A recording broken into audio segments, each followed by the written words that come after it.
Serving fans throughout the Midwest and even more around the world, this is the Show Me Sports Network. The following is an exclusive broadcast property presentation of the Show Me Sports Network and is a high-fidelity, all-digital broadcast. This broadcast is copyright by the Show Me Sports Network for the private use of our audience. Any other use of this broadcast without the Show Me Sports Network's written consent is prohibited.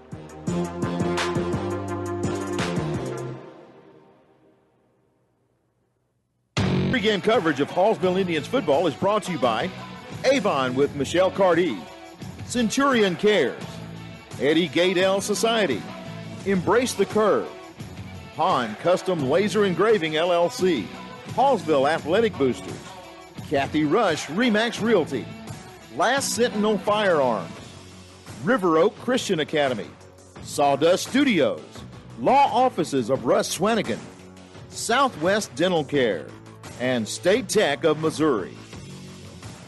You're listening to exclusive coverage of Hallsville Indians football on the Indians Radio Network. Now, here's the voice of the Show Me Sports Network and the Hallsville Indians Radio Network, Blake Gazaway. And a very pleasant good evening, everyone. Blake Gazaway here with you as we are high above the stadium here in Hallsville as we are set for our matchup, the second round of the Missouri State High School Athletic Association in the Class 2 District 6. It is semifinals round as the number 1 seed Hallsville Indians are set to take on the number 5 Centralia Panthers as Hallsville had a bye week last week. They've got some time here to get ready. Field looks great. It is a little chilly. It's maybe a hair windy, but it is a great night for football.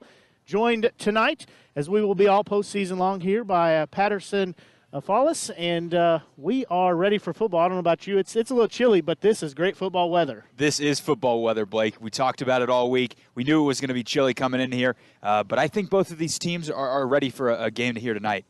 Absolutely. Both of them, they reach this point in the season where it's do or die. You win, you keep playing. You lose, you start looking at basketball season. There's just really no way else to put it.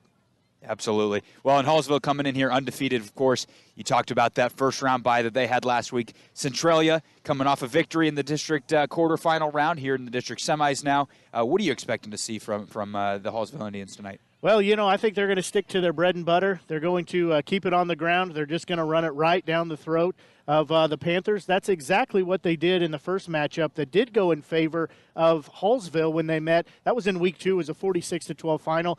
Both these two teams are much improved. Definitely on the Panther side, they are much improved. They've got a little more experience for some of those players than what they had in week 2.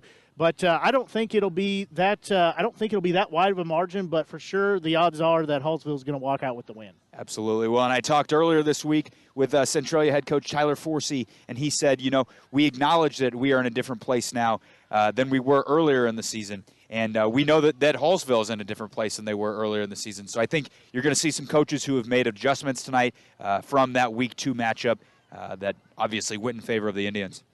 Well, we're going to take a quick break and be back with our interview with head coach for the Indians and Justin Conyers. We'll pause and be back as you're listening to exclusive coverage of Indians football. The score of any athletic event is generally forgotten over time, but the actions of players, coaches, and spectators leave lasting impressions. The next time you attend a high school game, think of how history will remember you. Choose good sportsmanship and help rekindle the spirit of citizenship. Remember, the lessons you teach today will help develop better citizens in our communities for tomorrow. This message has been brought to you by your friends at the Missouri State High School Activities Association and this local radio station.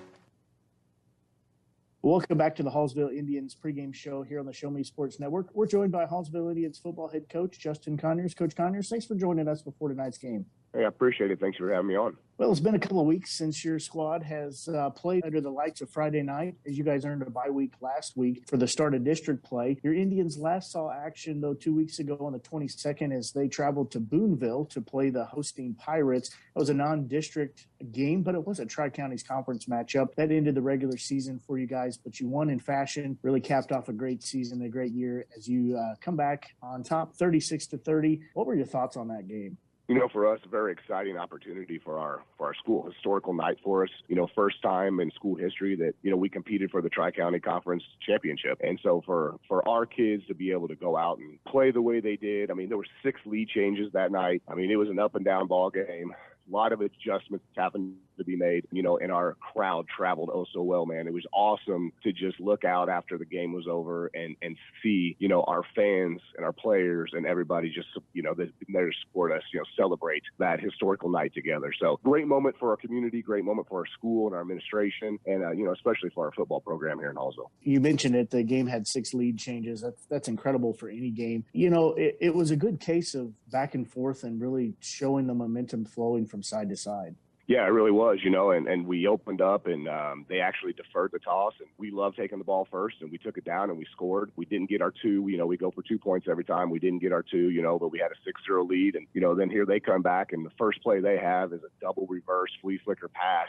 That's just a huge momentum shift for us, all the way down inside the 10, and then we hold them, down, and they end up scoring and going up 8-6, and so then the back and forth really started, and it was a chess night, it really was, and they did a really good job of really honing in on our pass game and taking A.J. Austin away. That was a big thing. You could tell game plan-wise, they wanted to make sure that he wasn't going to get any big explosive plays, and so we really had to go to the ground game. As a matter of fact, at halftime, one of the adjustments is I pulled our wide receivers together, and I told them, I said, listen, guys, this is not going to be an aired-out night. This is going to be a ground-and-pound night, so you guys have got to block. And that's what I need from you, and so they really, they took pride in that. They did a great job on their angles, and we were able to really get some good things going in the run game in the second half. Well, you knew going into it that Boonville is a tough opponent. They only had 1 loss leading up into the game for the season, but they're just one that, as you said, they kind of just find a way to get those answers and make it work. Yeah, they do. They're skilled. They're athletic. They're well coached. Greg Huff is one of my lifelong good friends. Our sons are the same age. They spend the night at each other's houses. So him and I have a great relationship. So what you're going to get out of Boonville. And athleticism is always one of those things that you're going to get. And they did a really good job of attacking the short side of the field, I thought, running jet into the boundary. And we're able to get some big plays off of us. And that was one of the big things that I told our guys after the game was, if we could eliminate those big explosive plays, it's a kind of a different ball game for us, but we weren't able to eliminate those just because of how athletic and explosive, their athletes are. Well, your squad was trailing by 2 at the end of the third quarter. What did you tell them going into that final quarter of play? Our biggest thing for us is we have to make sure that we manufacture drives, and it has to end in points. And our offensive line is really taking pride in taking games over in the run game and in the trenches, And I love it whenever they look at me and obviously I'm an OC, so I call the plays, and they say, Coach, let's run the ball, And when your offensive line is feeling that and they are feeling confident, it makes me feel more confident, And obviously, having Tiger Cobb back there that, we're able to give it, we're able to run it with him, we're RPOing, we're doing lots of different things that, it might look like it's the same play, but actually, it could be a triple option type play. So those are the type of things that we have to do to go out and be successful. And those guys were, ecstatic to be able to want to have the balls in their hands. And so for us, I think the biggest play of the night came whenever, A.J. Austin got the pick. We were able to go down and make it a 2-score game. Now I felt like we were in the driver's seat, and it really put a pressure onto Boonville, and made us, not that I felt comfortable by any means, but it felt like, hey, we were in control a little more. Now they had to go into a pressure situation, and they were going to be forced to have to score and then onside and recover in order to win that ball game. Well, in that fourth quarter, you outscored Boonville by a 22-14 margin. That really helped seal the victory. But as you said, it not only highlighted just an incredible undefeated season, but it marks that first time in program history that the boys have won the Tri-County Conference Championship. What does that mean for the players, the coaching staff, the school, for the fans, for everybody? Oh, it's huge, especially with, this is just our third year as a coaching staff being here, so third year that these kids are in the program with us. And it just goes to show the tenacity and the grit that they put into, really buying in and grinding for what we're asking out of them every single day. Football's just not an easy thing for everybody. It's hard. It's tough. It requires a lot. And these young men have really bought in, and the community support. And really, to be honest with you, when you talk about buy-in, the buy-in from our school, from our staff, from our administration, our entire community, the student body.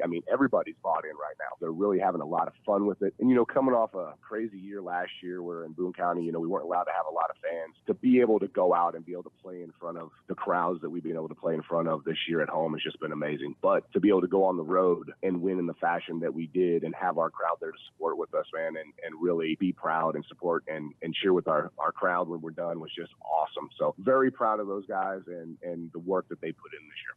Well, and that buy-in is very easy when, this game, when you look at it, it was just a great game as a fan to watch, a great game as somebody to be there because it had the ups and downs. It had the lead changes. It had momentum changes. It had defensive play. It had good offensive strikes. I mean, you just can't script it up really any better than that.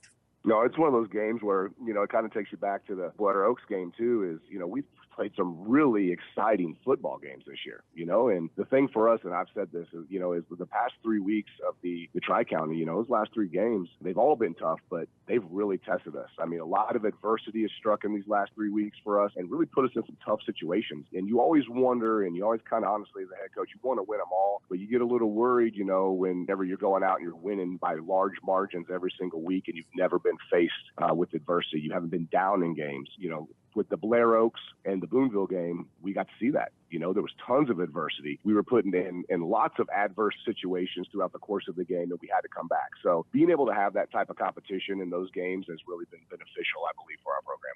Well, with the regular season closed out, senior quarterback Tiger Cobb, he had just an amazing season. He shined all year long. He showed that he was a dual threat QB as well, finishing in the first 9 games of the regular season with just over 1,000 yards, including 16 touchdowns. Also led the team in rushing with just over 1,600 yards and an astounding 24 touchdowns.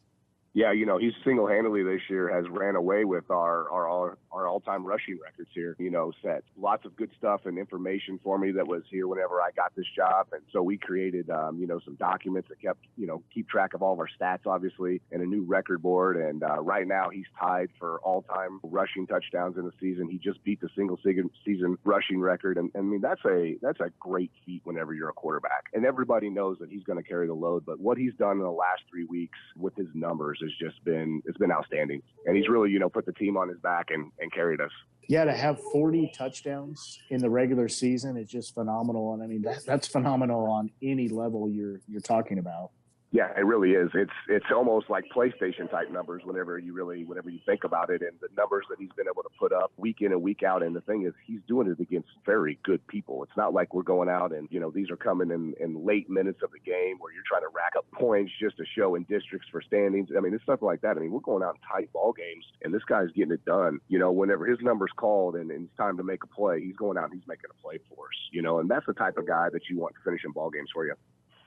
Well, senior wide receiver A.J. Austin continued to have a big target for Cobb. He hauled in 43 receptions, had 612 yards, and that included 7 touchdowns. Yeah, the thing is, the last couple weeks has been a little tough for him, too, is teams are finding ways to double him, over top of him. So for him to be able to have some of the numbers that he's had has been pretty good because we haven't been able to get the ball to him like we really have wanted to, game plan-wise. They found good ways to take that away from us. With his height, with his speed, with his athleticism, he brings a lot to the table. So we're still, when we game plan, we're still finding ways to get him his touches. We go back to the Blair Oaks game, it was a big one. He had 2 of the biggest catches of the night, came late in that game, and one of them took us down to the 16-yard line, and then the next one, is the game winner. So when it's time and his number's called, he goes up and he makes plays for us. Well, junior running back Harrison Fowler and senior running back Trenton Hobbs both have made tracks of their own across the field. Coming out of the backfield, they've got a combined 1,168 yards for the season and 13 total touchdowns. Again, it just shows that they've got some wheels, they've got some scoot, and they'll get upfield. Yeah, for us, what I like about it is they're 2 totally different style backs. And then when you combine the third back with Tiger Cobb, I mean, we've got a pretty nice little running attack there. And so the thing that I like is we're able to get into multiple personnel packages with this group. We're not a really large numbers in our program. We sit with 37 kids, but we're able to get some different kids on the field that can do some different things for us, that we believe give us advantages, getting some tight ends in the game and then getting Hobbs back there, who's really a downhill, fast power back that'll come at you right now. And that's what I really like about his running style, and then Harrison Fowler is more of your shifty, more of you're a little electric guy that can make the moves and hit it and go. So they've both done an outstanding job, and they both, serve a huge role within our offense and what they can bring to the table. Well, defensively now, really the best way I can describe it is they're just a well-tuned, fine-tuned machine, and they've got a nose for the football. They produced 13 fumble recoveries, 9 interceptions. That's a huge deal breaker in these games.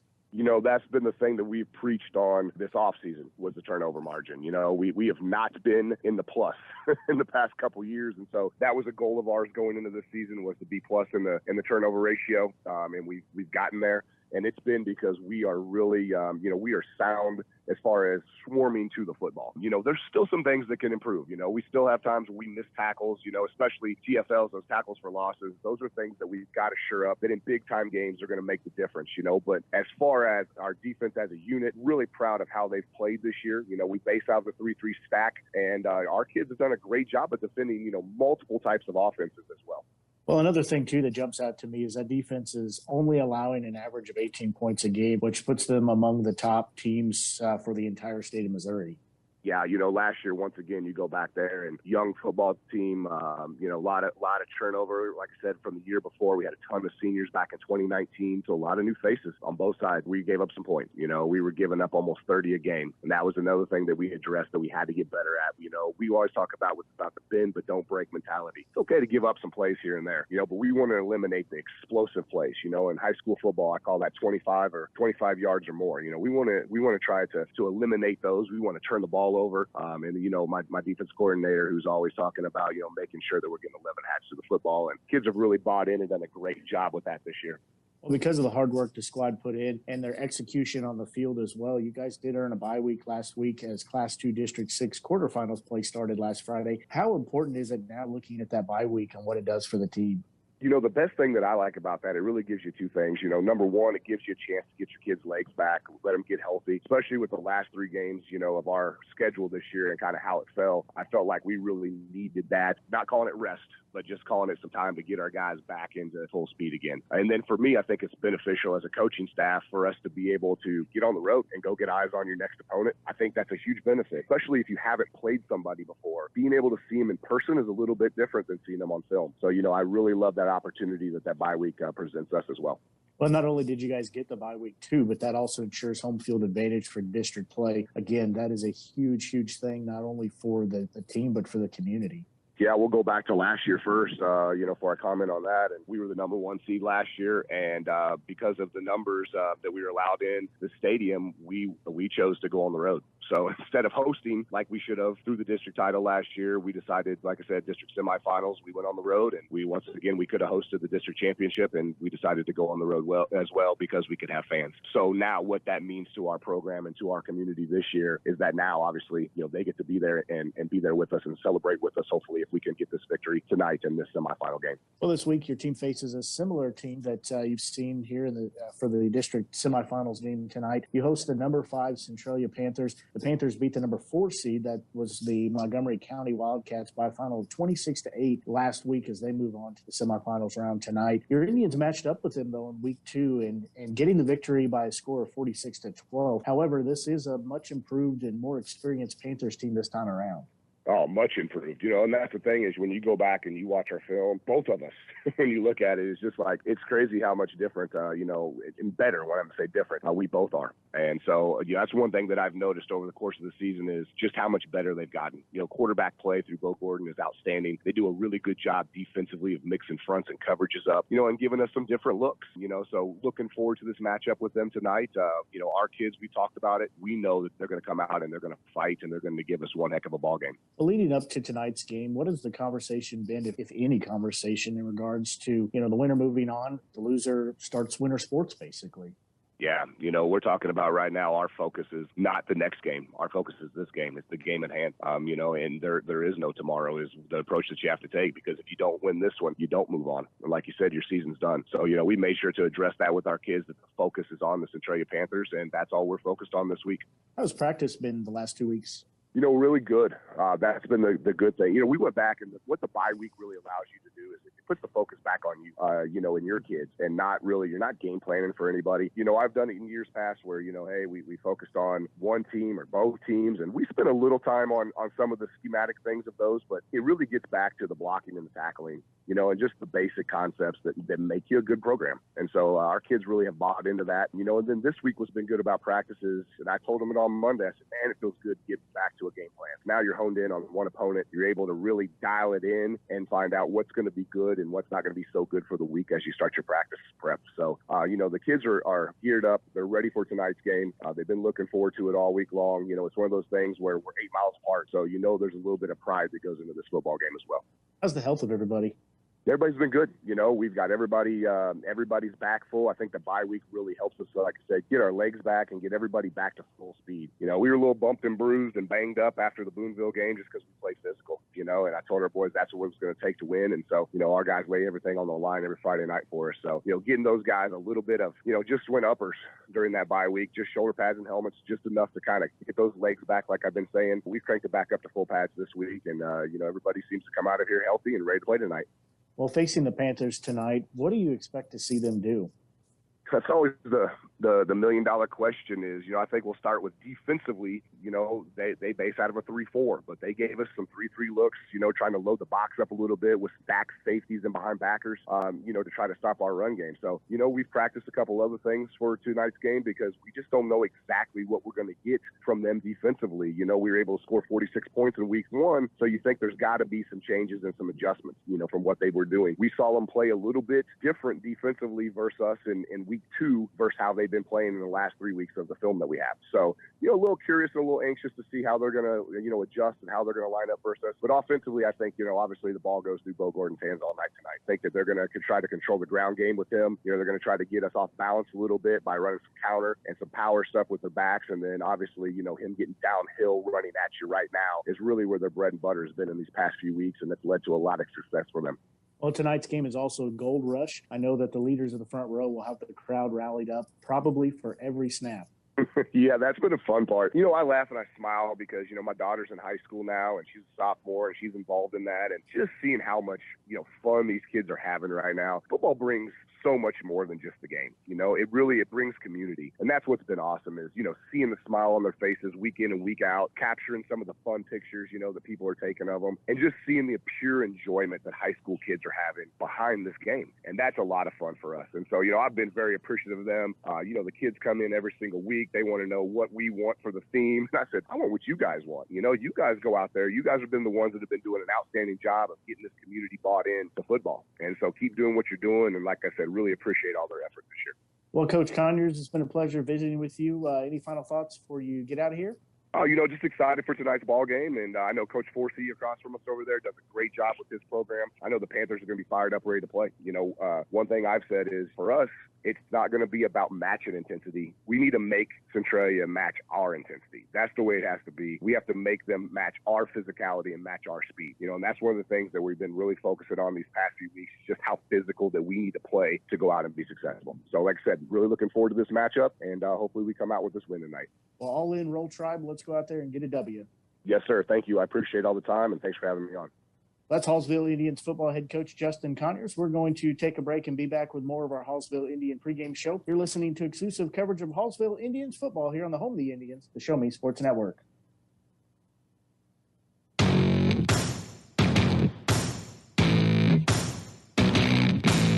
You've been listening to the Hallsville Indians pregame show on the exclusive home for Indians football, the Show Me Sports Network. The excitement is building in the stands and the tension is rising in the locker room as kickoff is just around the corner. Exclusive pregame coverage of Hallsville Indians football has been brought to you by Avon with Michelle Carty, Centurion Cares, Eddie Gaedel Society, Embrace the Curve, Han Custom Laser Engraving LLC, Hallsville Athletic Boosters, Kathy Rush Remax Realty, Last Sentinel Firearms, River Oak Christian Academy, Sawdust Studios, Law Offices of Russ Swanigan, Southwest Dental Care, and State Tech of Missouri. The best coverage in mid-Missouri continues as we'll be back with kickoff right after these messages. This has been the Hallsville Indians pregame show on the exclusive home for Indians football, the Show Me Sports Network.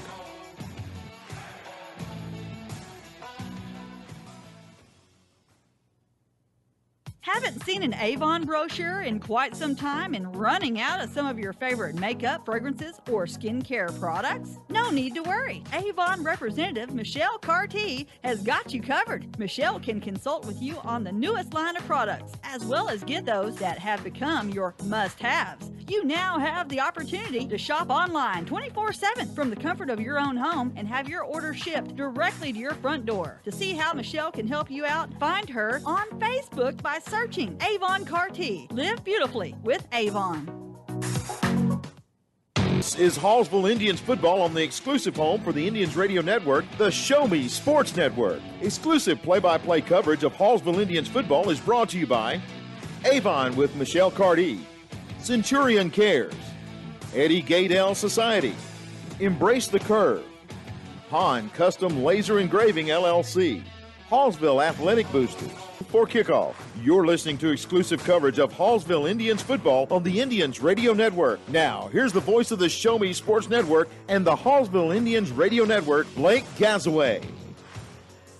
Well, very pleasant good evening, everyone. Blake Gazaway joined by Patterson Fallis here, as we should maybe change our billboard there to say high atop, not in the press box, but on the press box, as captains walking to midfield to get the opening coin toss to see who will get the first chance to find some pay dirt here at Hallsville, as we are just a little over 2 minutes away from getting our ball game kicked off here in Class 2 District 6 semifinals, as the undefeated number 1 Hallsville Indian squad, they sit at 9-0 on the regular season. They are facing the number 5 seed with the Centralia Panthers. They come in with a record of 6-4 after they got their win last week in opening round of district play. I think the temperatures finally leveled off a little bit. It's a cool night, but that is a good night for football. Absolutely. We're here, like you said, atop this press box, a little bit of wind, nothing major. We're looking at a great night for some playoff football. I think no matter what, it's chilly, it's a little windy, but anytime you can get on and watch football, I think that is a great night in my book. So it is going to be a great Friday night here. As just had the coin toss, we'll see what the decision was. So Hallsville will receive, so they will have the chance to strike first. Talking with Coach Conyers in our pregame interview, that's something that he said last week, or 2 weeks ago rather, that they got the opportunity for. Really what that tells me, they get a chance to get it in gear, put the throttle down, and never let off of it. Yeah, and this is a team that loves to run the ball, averaging over 300 yards a game on the ground. This is a team that is going to shove the ball down the throat of the defense and go from there. Well, when you look at these two teams as they match up, part of it, too, as you were saying, that big difference for the Panthers. They're coming in. They're only averaging for the season, they were averaging just 22.6 points a game. They're also only averaging 316.1 yards. Again, not a bad total, but when you run up against a Hallsville team that's averaging over 400, that can be a little bit of a task for sure. So deep back to receive for Hallsville. As ball teed up, they are going to kick it deep, and it's going to go here on the far side, take it about the 15-yard line. Return man will take it up the middle. He's got quite a hole across the 35, tripped up near the 40. We'll see who that was returning the ball. Good return there. Check some numbers here. Believe that was Kason Griffin, the junior. He returns it there to start the ball game. You're going to see here from Tiger Cobb, the Hallsville quarterback, a dual threat, a true dual threat. Over 1,000 yards passing, over 1,600 yards rushing. This kid can beat you in a number of different ways. You're absolutely right on that. As they will start, they're working right to left here on your media center or your app. They've got wide receivers at 5. Now they split off in 4. They'll send one in motion across the play as they'll give it and fake it. Tiger Cobb, as you just mentioned him, will take it right up the middle. Good fake there. He picks up about 9 on the very first play. That's a simple read option. He's reading the defensive end, whether or not he goes with the running back there, and he decided to keep the ball for an easy 9 yards. So that'll bring up a 2nd and short here. Again, they'll have a receiver on either side of the play, also have some tight ends in there. This time they will option it over here on the near side, pass it off to their receiver. He's got the first down across the 50, across the 45. A nice job there of getting through some traffic. And that pass was caught by Xavier Stinson. Yeah, and that's, again, that run-pass option. And this time he decided to go with the pass option. A little sprint out there to the near side here. Super high percentage completion. Well, that's one of the attributes that makes Tiger Cobb, the starting quarterback for them, an asset, is he can read that defense. They'll give it off up the middle quickly across. Is Hobbs. He's making moves. He's on the far side. He's got the first down, plus more. Still spinning around across the 20, down inside near the 15. It was a great run there by Hobbs. He went directly up the middle and saw the hole to the outside and was able to bounce that for 15, 20 more yards than initially he was going to have. Yeah, Hobbs just kept on trucking. It would not go down as ball will be spotted just outside the 10-yard line. So he actually picks up several more yards than what I thought he had.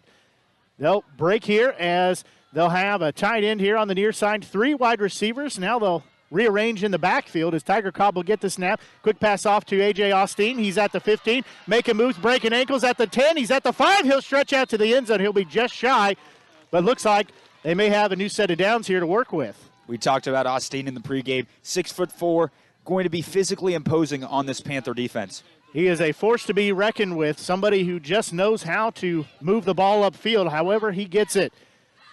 So it will be just short of the first down marker, so it'll be 2nd and short. Ball at about the 2-yard line. In shotgun again will be Cobb. He'll keep it himself straight up the middle for a 2-yard touchdown run. Boy, he made that look too easy. Well, the whole offense made it look easy. We're looking at a minute 29 there on our first opening drive. Hallsville, like we said, right into gear. Doesn't seem like the bye week has made it any tougher for this Indians offense. Well, despite them having the bye week and not getting a lot of rest per se, as they still had a chance to do some work and get their legs under them, you're right, they look like they're coming out firing on all cylinders here as Tiger Cobb gets a 2-yard touchdown run. As they will go for 2 here, he'll have it. He'll be rolling to the far side. He'll pitch it off, and he will be in there for the 2-point conversion as they will take an 8-0 lead. 10:31 left to go here in this opening quarter. Here in semifinals action of Class 2 District 6. We'll pause and take a break and be back as you're listening to exclusive coverage of Indians football here on the Show Me Sports Network. At Centurion Cares, for more than 3 decades, their focus has been on exceeding customer expectations for contact center software solutions. Their innovative communication solutions include utility interactive voice response software that allows for smart communication features that let your utility deliver superior customer service 24/7. They also provide other streamlined services like automatic call distribution, automated customer callback, reporting, and quality assurance. To find out more about how Centurion Cares can help your business, call them at 727-421-5300 or look them up online at centurioncares.com. Centurion Cares, innovative communication solutions.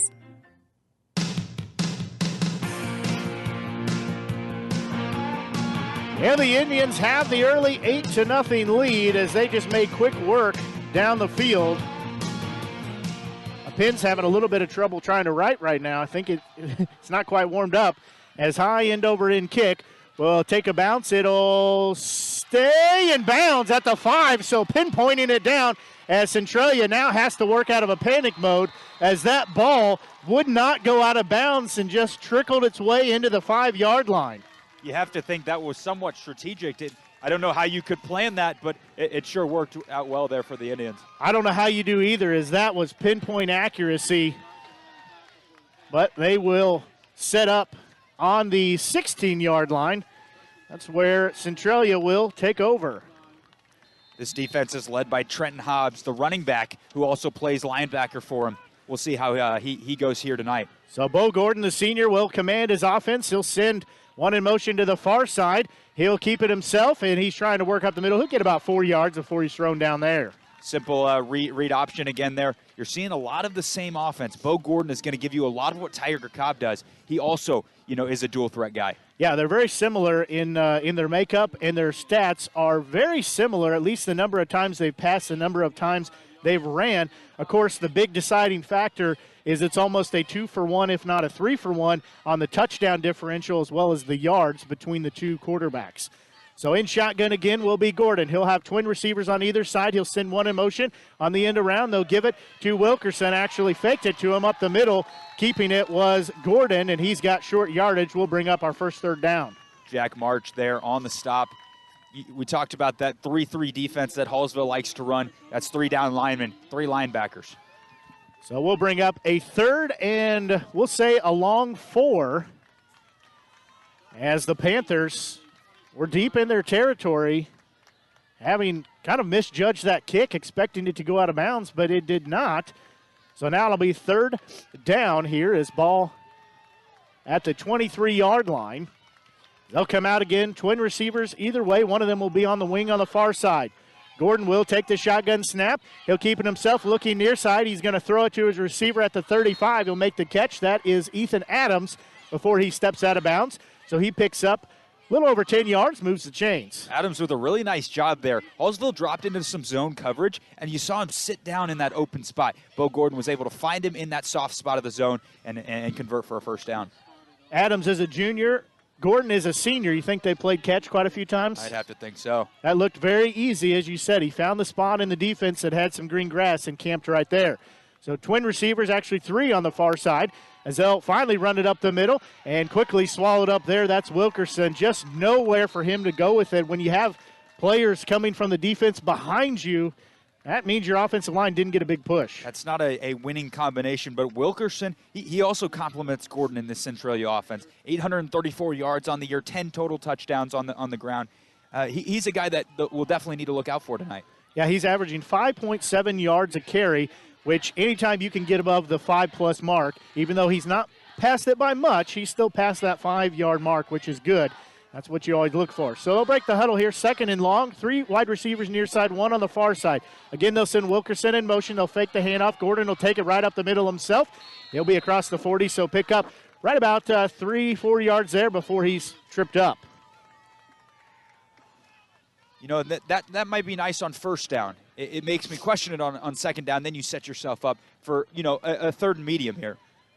So it does bring up another third down. So far they are 1 of 1 on third downs. This upcoming play will be the 6th play of the drive. As it'll be 3rd and 4. They've got to get to the 46-yard line. Again, Gordon in shotgun. He'll have 1 back behind him. He'll fake it, looking to the far side, rolling over there, has some pressure, eludes it, but he's going to have to tuck it himself up the middle. He's going to push and get the first down by about a half yard. Second, third effort gets him that chain mover. That's all hard there from Gordon. Not your prototypical quarterback build. They list him here on the roster as 5'9", 193. He looks bulky. He looks powerful. And that right there is the difference between a 4th down and a first down. We talked about that in our conversations after we got everything set up, waiting for our pregame to start, as he is not a average quarterback by any means, not taking anything away from him. He's just not what you expect your starting quarterback to look like, but he answers it and leaves it on the field. So it will be a new set of downs now as they'll hand it off, and quickly met in the backfield and thrown down as Wilkerson. Big play right there as thrown for a loss. Getting up off the tackle is Alex White, the senior, comes down with another thrown for loss. That gives him 7 on the season. Yeah, he shot out of a cannon right there. You saw him come up there from his linebacker spot, unblocked, and tackles Wilkerson right there in the backfield. He made his presence known. He left the imprint of his jersey with the 22 on it on Wilkerson. So this will bring up a 2nd and long now. Again, clock rolling, 6:40 left to go here in this opening quarter in our Class 2 District 6 semifinals round. Again, Hallsville, the Tri-Counties Conference champion. 2nd place finish for the Panthers in the Clarence Cannon Conference. Again, quick play already as they're looking for the first down pass completed. Nice pass, nice route, and completed over here to, check my roster, new player. That is Caden Dunn, the sophomore, checked in the ball game. Yeah, he's listed at 5'11", 142 pounds. Slender build, but again, a nice pitch and catch there by Gordon. Yeah, they're just really finding where these little holes are on the defense, and they're able to find some grass there and go up and get the ball. Wasn't the best thrown ball I've ever seen, but it got to him. He was able to get 2 hands on it and come down. But it does bring up a 3rd and a 3 clock stop. 6:23 left here in the opening quarter. It is 8-0 in favor of Hallsville as the Panthers trail by that 8-0 score. Keeping it up the middle is Gordon. He's got the first down across the 40, the 35, still on his feet across the 30. He'll be upended after he gains almost 20 yards. You see Austin with the tackle there. He's a big fella, and he's working hard to bring Gordon down to the ground. Yeah, it is not an easy tackle by any means. Austin listed for himself as a 6'4", 195-pound senior. He had to get into the body there, but it moves the chains. So far for the Panthers, they are 3 for 3 on third down conversions. Clock rolling, near 6 minutes to go. Get a new set of downs as they will be on the 27-yard line. They'll give it off to Wilkerson. He's got some room, working to the far side. He's going to be off to the races at the 10-5, touchdown. He's going to take it in from 27 yards out and answer the score that his defense just gave up. That's a great response from the Panthers offense. You can't ask for much more as a head coach from your running back and from your quarterback, instrumenting a great drive there, and we'll see them likely go for 2. We talked about both these teams much improved, both of them answering drive for drive, as that one goes to the house, brings the Panthers within 2. Pardon me. They will go for a 2-point conversion as they'll load up on wide receivers. They've got 5 wide, 2 near side, 1 far side. They'll send Wilkerson in motion. They'll try the double end around. Now they're going to throw it off into the hands of Gordon, and he's going to take it in. The quarterback catches the touchdown for the 2-point conversion. You know, a lot of the people out there might know that as the Philly special. It's the double reverse where the quarterback pitches the ball to a wide receiver on a jet sweep, who then pitches the ball to another wide receiver on a jet sweep, who then throws the ball to the quarterback out in the flat. Wide open Gordon was there. You have to think that head coach Tyler Forsey drew that up in practice and was saving that for a special 2-point conversion. Well, that ties our ball game up at 8 apiece. We're going to pause and take a break and be back as you're listening to exclusive coverage of Indians football here on the Show Me Sports Network. Role models are more important than ever in today's society. You can serve as a role model for others the next time you display good sportsmanship at a high school athletic event. Good sports are winners and are also vital to preserving our fine sports traditions. So the next time you attend a sporting event, remember to be a good sport and help rekindle the spirit of citizenship. This message has been brought to you by your friends at the Missouri State High School Activities Association and this local radio station.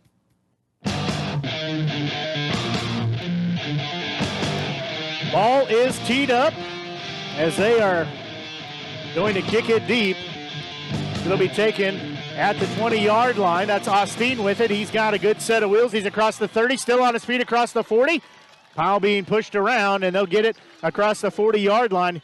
Boy, he had to go back for that, but his height didn't mean he had to reach very far. Yeah, and you've seen 2 really nice kickoff returns by the Indians to open the first quarter here. So now the Indians looking to answer again as they took the opening drive downfield and scored. So they're trying to do the same thing with their second drive. Ball will be on the 43-yard line as they'll open up with 3 receivers here on the near side, 1 far side, again going right to left. They're going to keep it on the ground this time, carrying it to the near side across the 50. That is Fowler. He's still on his feet. He'll be cut down across the 40, picks up 16, 17 yards, moves the chains. Wasn't anyone near him on that sweep around the outside. Looks like they kind of got sucked in there by Tiger Cobb, the Centralia defense did. Well, you start to hear a sniffle a little bit, too. It's definitely, as we said, a cold night, but a good night for football. As it will be a new set of downs. Ball at the 38-yard line. Cobb will have twin receivers either side. Now he'll direct some traffic with Fowler. Fowler will get it on the end around as they're trying to sweep to the far side. He's trying to get to that corner. He will, and he'll pick up about 5 or 6 yards. Really had to take the length of the field and stretch that out, but he was able to get there and pick up good yards. Yeah, that's exactly what Coach Conyers wants on first down. Get it to second and manageable. Then you're working with a much shorter field there for your conversion. Fowler averaging 6.5 yards a carry, so he is still trying to boost that average. As 4 receivers here on the near side, 1 on the far side. Empty back as Cobb will be in shotgun. He will just keep it himself straight up the middle. A little misdirection. He's across the 30, so they spread everybody out. He keeps it up the middle. He's going to be close to that first down. Cobb's not afraid of contact, that's for sure. He went right into the defensive lineman there. Falling forward, always falling forward is a great football player for that extra half yard, extra yard. That was a designed quarterback keeper all the way. So again, they'll have a third and very manageable third and short. They'll have 1 receiver down in front of us on the near side. They'll have 2 on the far side. Again, they'll arrange some traffic. Fowler will go in the left hip pocket. Cobb will keep it himself. He's across the 25. He'll be spun around near the 20. And that's that similar RPO there. And he's got the option to hand the ball off to Fowler to go around the outside. But Cobb sees that hole directly up the middle and pounces on it. He makes that look too easy. As ball will be spotted on the 20-yard line. Under 4 minutes to go here in this opening quarter in our Class 2 District 6 semifinals game. Winner goes on to play. Another day loser starts thinking about basketball season. or wrestling season, I should say. They'll have twin receivers either way. They'll give it up the middle. Now cutting to the outside here is Fowler. He's making men miss. He's at the 5. He's into the end zone for a touchdown. Fantastic run by Fowler. He hit that outside lick with his left foot, cut upfield, made a man miss, and then drove someone over into the end zone.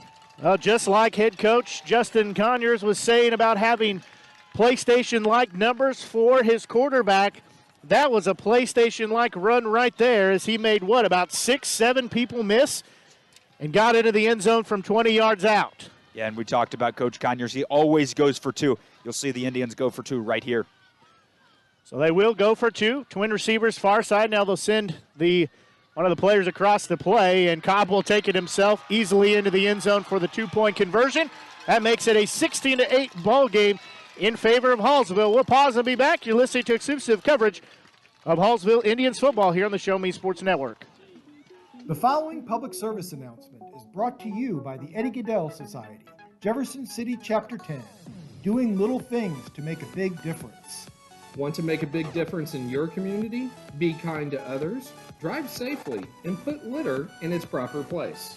Join us in celebrating Eddie Gaedel's historic Major League appearance as a member of the St. Louis Browns by doing something nice for someone today. Take a walk, Eddie. For the Indians as they lead by a score of 16-8. As high end over end kick will bounce, and that time it does go out of bounds. So we will have it moved upfield a little bit. Didn't quite tightrope that time. Didn't have the same luck that we saw on the first kickoff. That first kickoff, it seemed like it was going to go out of bounds. It was going to go out of bounds. They waited and waited and waited and had to pick it up. This one skips right out of bounds. So they will walk forward several yards. This ball will be spotted at the 35-yard line. Change my sheets here. So we'll be 1st and 10. Ball at the 35-yard line for the Panthers. 4 or 5-yard loss, was trying to stretch it out, but just could not find any room to cut across. That's Trenton Hobbs from his middle linebacker position, coming all the way across the field and bringing down the speedy Wilkerson. Yeah, he was trying to get the corner there as they brought him in motion, trying to get there, just could not find anywhere to make the right-hand turn and cut upfield. So nice job of the defense again to stiffen up and throw him down for another thrown for loss. They'll have a 2nd and 15 now. As dropping back is Gordon. He's looking downfield. He's going to hit his receiver and go out of bounds. That is Ethan Adams. He goes out of bounds. Again, another nice route. It's like Gordon is playing pitch and catch. You're seeing him do it time and time again here early in the first quarter. So that does get close to that first down. I apologize to our listeners. Just lost my internet connection for a minute, so we should be back streaming now. Technology is great. However, when it goes down, sometimes we just got to work with what we have. So apologize for that. Hopefully you are enjoying tonight's broadcast. They're going to bring out the crew to see if it's a first down or not, as ball just shy of the 45-yard line. But hopefully you're enjoying tonight's broadcast here on the Show Me Sports Network. Blake Gazaway here with you, joined by Patterson Fallis. And they are going to say it is going to be a third down, but it's third and about 10 blades of grass maybe? Yeah, maybe. I was thinking more like 8 or 9 blades of grass, but I'll give you 10 there. You know, it is going to be very, very short. Really, you got to think again that this is probably going to be in the neighborhood of a quarterback keeper. At least that's what I'm thinking it's going to be. You have to think with Bo Gordon going right up the middle would seem, very, very possible. So the center will pick up the ball. Gordon calls for it. He will keep it himself. He's going to read the defense as he kept it. He's still on his feet, 10, 15 yards, 20. He's still on his feet across the 30, down near the 20-yard line. So picks up 35 yards and moves the chains. He moves extremely well across the field. He sees that hole, and he goes right to it and kicks that ball outside for a huge gain. Well, he picks up 30, well, actually, they're going to say 37 yards as ball in the 20 at the 18-yard line. As clock rolling to 35 and counting here in the first quarter as the Indians lead 16-8 here in this semifinals game. Gordon will be in shotgun. He'll have twin receivers near side, one on the far side. Wilkerson will be to his right. He'll keep it himself, trying to work up the middle. Not much doing there. Quickly through the hole and throwing him down for a loss is Cale Nichols. Didn't have the same success there on the keeper. Had the option to go the running back. Decided to keep it himself. Had the guard pulling, and it blew up right in his face. So we'll bring up a second and very long. It'll be 2nd and 9. Scoreboard says 2nd and 8, but I think it's definitely a 2nd and 9. Clock again under 2 minutes to go. Here in this opening quarter, Hallsville leading 16-8. Here in our ball game tonight, it is a cold evening, but a great evening for football nonetheless. 2 receivers, far side, play clock down to 6. One here on the near side. Gordon will send a man in motion to the far side. He's going to take it himself. Now he'll keep it, cut up the middle. He'll be down inside near the 10. Has had a chance to make the pitch, but decided, based on what he saw, he was going to take it himself. You see a lot of similarities with the Panthers offense to that Hallsville offense. You know, we talked about the similarities in the quarterback skill set, and I think that really goes to show with the play calls. You see a lot of those sweeps, a lot of those run-pass options. They're doing a lot of similar things on offense. So we'll bring up a 3rd and 3 now for the Panthers, as Gordon will survey the defense. He'll have 2 receivers, far side, 1 near side. Wilkerson standing a couple feet to his right. He'll let him pass. He'll take it himself, and he'll be cut down at the 10-yard line. He will be short. Hallsville defense had that one all the way. They sniffed it out from the very beginning. You look for 10, and you know he's probably going to get the ball. So it is going to bring up a 4th and 2, ball on the 10-yard line. We'll see at least one more play, as play clock says 24, game clock says 31. You hear the fans, the crowd come alive here as most of Hallsville has come out to the game this evening. Now up under center will go Gordon, and we're going to have a timeout called. I believe Hallsville. Nope, no timeout. It was an offsides penalty, an encroachment penalty. Gordon got exactly what he wanted. He sprinted up from a shotgun position directly under center and got the defensive line to jump. I thought they were calling a timeout, but that was not the case, as that will give them another first down. Both teams having 5 first downs in the game so far. They're very much matching each other play for play, drive for drive. So 10 on the clock. They'll get one play here. As time winding down here in this first quarter, Gordon will be in shotgun. He'll give it to Wilkerson. He's trying to work the far side. He'll be uprooted, put down at the 5. Host of Indians there to throw him down. Not a lot there up the middle. You saw it on the first drive. A lot of room up the middle. Not so much there. So that will take us to the end of the first quarter. After 1 quarter of play, the Hallsville Indians 16 and the Centralia Panthers 8. We'll pause and be back for the second quarter as you're listening to exclusive coverage of Indians football here on the Show Me Sports Network. Since 2018, Han Custom Laser Engraving LLC has been specializing in all things custom, using large format, high-powered lasers with some of the most advanced technologies on the market. Anything can become a canvas. This state-of-the-art system makes quick work of custom engraving on cups, glass, tile, wood, acrylic, metal, with endless possibilities. They also offer custom one-of-a-kind signs that are sure to make your design stand out. Visit HanCustomLaserEngraving.myShopify.com or call 573-489-8732 to find out more. Han Custom Laser Engraving LLC, a veteran-owned business.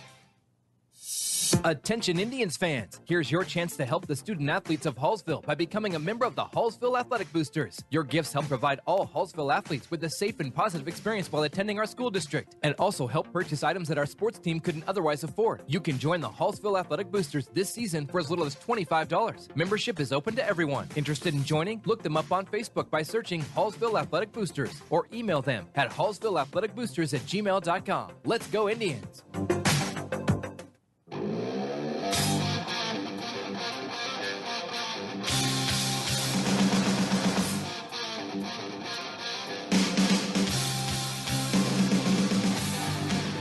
Well, we'll switch ends of the field as it will be a 2nd and goal at the 5-yard line. And they'll send one in motion. Gordon will look for the end zone, throws it for a wide open receiver, and hits his receiver That is Jesse Shannon. Looked like a blown coverage to me. Shannon lined up at the tight end position, slips out of his position there at tight end, and walks in. Nobody around him there. Gordon, again, pitch and catch. Super simple. So they take that from the 35-yard line and get into the end zone on a 5-yard touchdown run. I do apologize. I think we missed most of the first quarter of action. Apologize. We lost internet. Didn't realize that. So something we'll keep an eye on a little more intently. As they'll go for 2 here, Centralia does trail by 2, looking for the corner of the end zone, throws it up for grabs, and it's going to be caught for a 2-point conversion deep into the end zone. Can't tell who that was that came down with it, but it will tie the ball game up at 16 apiece. You know, one thing I've noticed here through, a full quarter and 4 seconds, Centralia has really simplified their offense. Nothing crazy. That's a pick route. So we'll take a break here and be back as you're listening to exclusive coverage of Indians football here on the Show Me Sports Network. Fans, when you attend a high school game, do you stand at attention during the national anthem? Do you cheer a good play by the opposing team? If your team loses, do you take it well in stride? If you have answered yes to any of those questions, you are showing positive examples of sportsmanship. Don't forget that when you attend high school events, young eyes are watching you for examples of acceptable behavior. By making a conscientious effort, you'll be helping our students grow into better citizens. This message has been brought to you by your friends at the Missouri State High School Activities Association and this local radio station. Ball teed up and kicked, and it's going to take several bounces and go into the end zone. So that might have been a good break there as that thing just kept spiraling, and tumbling, and goes into the end zone for a touchback. Yeah, different strategy there. It's the Panthers have aimed for that sideline kick. That one was straight down the middle, powerful kick into the end zone. We said that last drive was an 8-play, 65-yard drive. That goes to tie the ball game up as Hallsville will start on their own 20-yard line. As Tiger Cobb will get the snap, he'll hand it off up the middle to his running back. That's Hobbs. He'll get pretty decent yardage there before he's thrown down. Nice first down gain there for the Indians. So we'll bring up a second. See where they officially mark it, a second, and looks like about 4. Everybody will look over and get the offensive play call. So they'll have 2 receivers here on the near side. Cobb will be in shotgun, again, working left to right on your media center or your Show Me Sports Network app. They'll send Hobbs, fake it to him. Now keeping it is Tiger Cobb, and he'll go across the 30. He'll be down near the 35. He'll move the chains himself. There's a lot of that pre-snap motion. We see a lot of movement of the running back, a lot of movement of those wide receivers, and you're catching the defense looking in different directions. And that's where those holes open up for Cobb. It's a nice job there of him to move upfield. Move the change. You hear the crowd saying first down as he gets at the 35-yard line. Clock under 11 to go here in this first half. Again, tied at 16 apiece. He'll pass it off to A.J. Austin, working on the far side. He's got some blockers. There is a flag that comes in. He'll pick up 11, 12 yards. But we will stop to see what the flag is. It is in the there's 2 flags. A lot of the times here it's holding. That is going to be the indication. That screen route, you run 3 wide receivers trying to block for Austin. A lot of the times you're just going to get a holding call. They tried to set up the action for him there, tried to set up the wall, but somebody was a guilty party of getting some hands on the defender. One thing I've noticed here, Cobb has a very unique throwing motion. You don't see him throw it a ton, but it is very unique. He comes right from the shoulder and goes right across. Very, very, very simple. So we'll back him up now. It'll be 1st and 18 as they'll hand it off straight up the middle. Not much room to work with there, as looks like they were trying to say maybe the ball came out, but that might have just been the Panthers sideline just excited that they held Hobbs to no gain. And you see Cobb there, again, reading the defensive end. Didn't make the right read there. handed the ball off, probably should have kept it for more yardage. Yeah, there was a lot of traffic there in the middle of the field. So we'll bring up a 2nd and 16, so he did get 2 yards.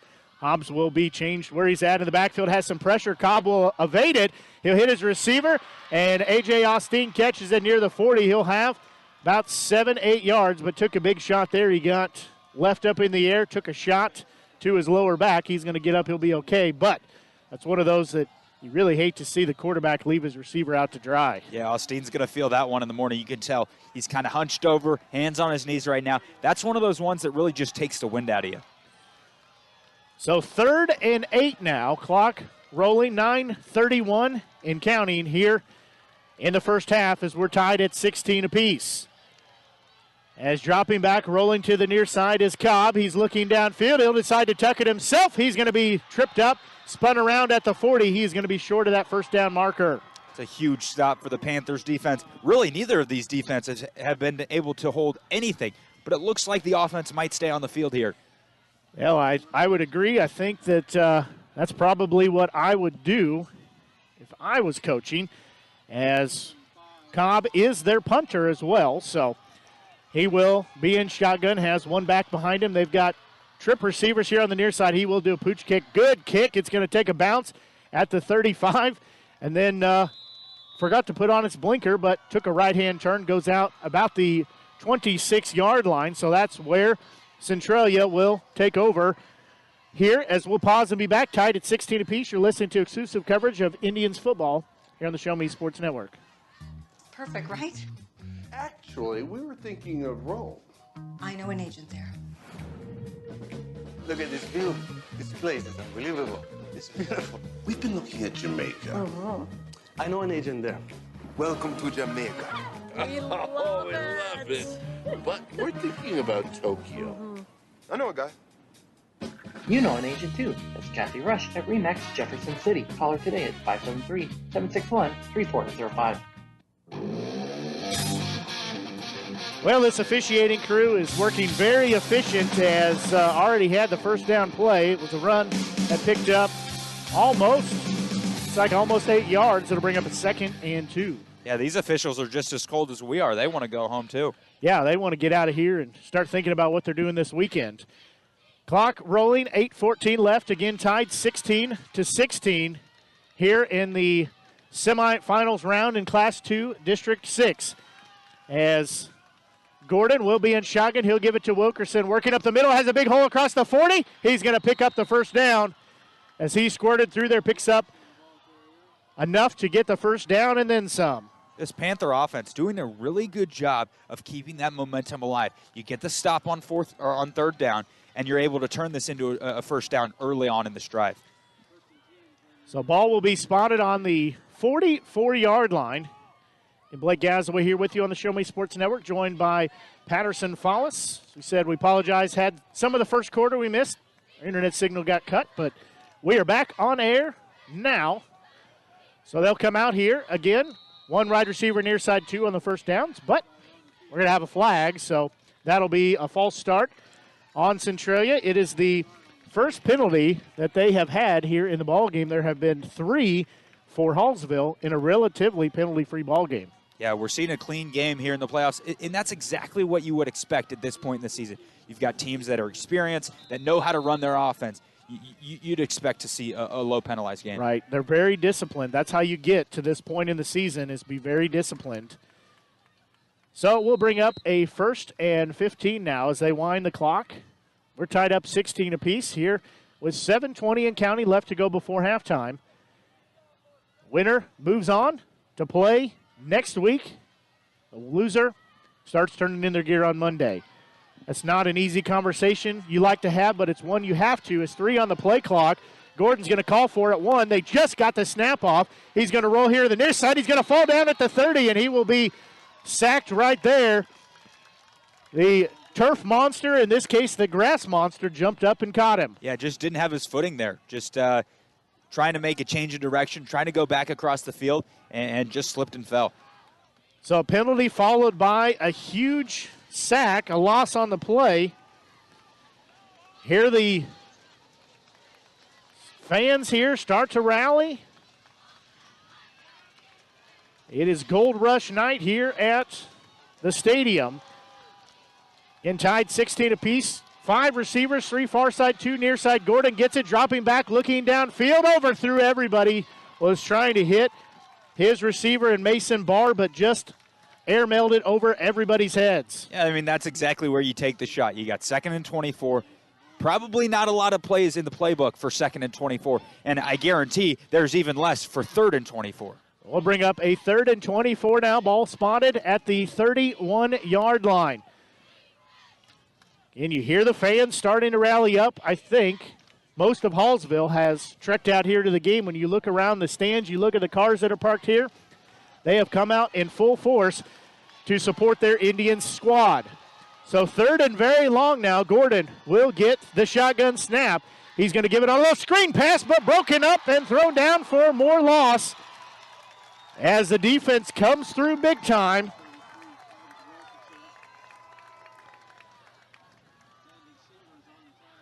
That was Sievers on the tackle. He read that all the way. 3rd and 24, you're probably just going to a dump down screenplay, which is exactly what they did. Sievers was on it like white on rice. He had no problem getting through, busting up the play, throwing it for an even bigger loss. Now it's 4th and 27. So Gordon will get the snap, and late penalty. I thought everybody took off before the ball was snapped, and I guess the officials were thinking the same thing I was. So that'll back him up. So at this point, it's we'll just say it's 4th and a lot.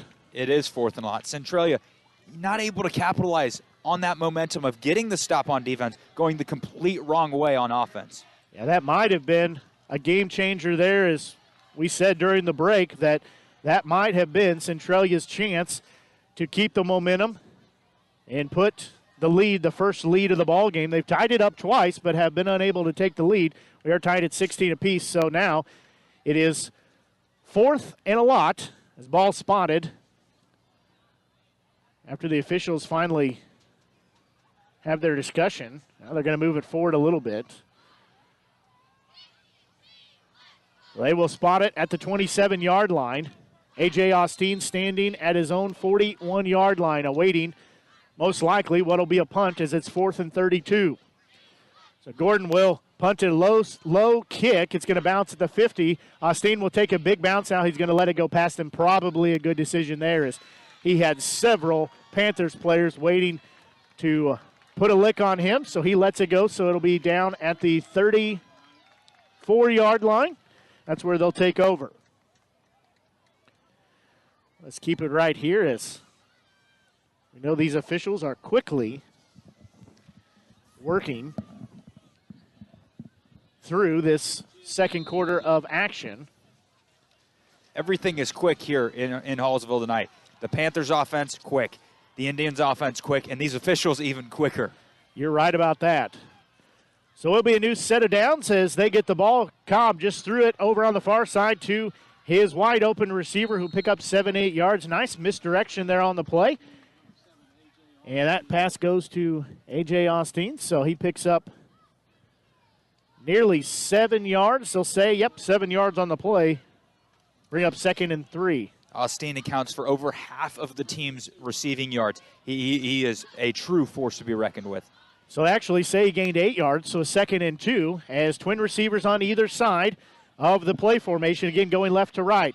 Cobb will be in shotgun. He'll give it off, and not a lot of room there. That hole quickly closed for the back, as carrying it was Fowler, and just really was lucky to get back to the line of scrimmage. Actually say maybe he lost a yard. Yeah, that's Jesse Shannon, the 5'7" junior. Really putting a big hit there on the running back. Yeah, he just shot through there, no problem.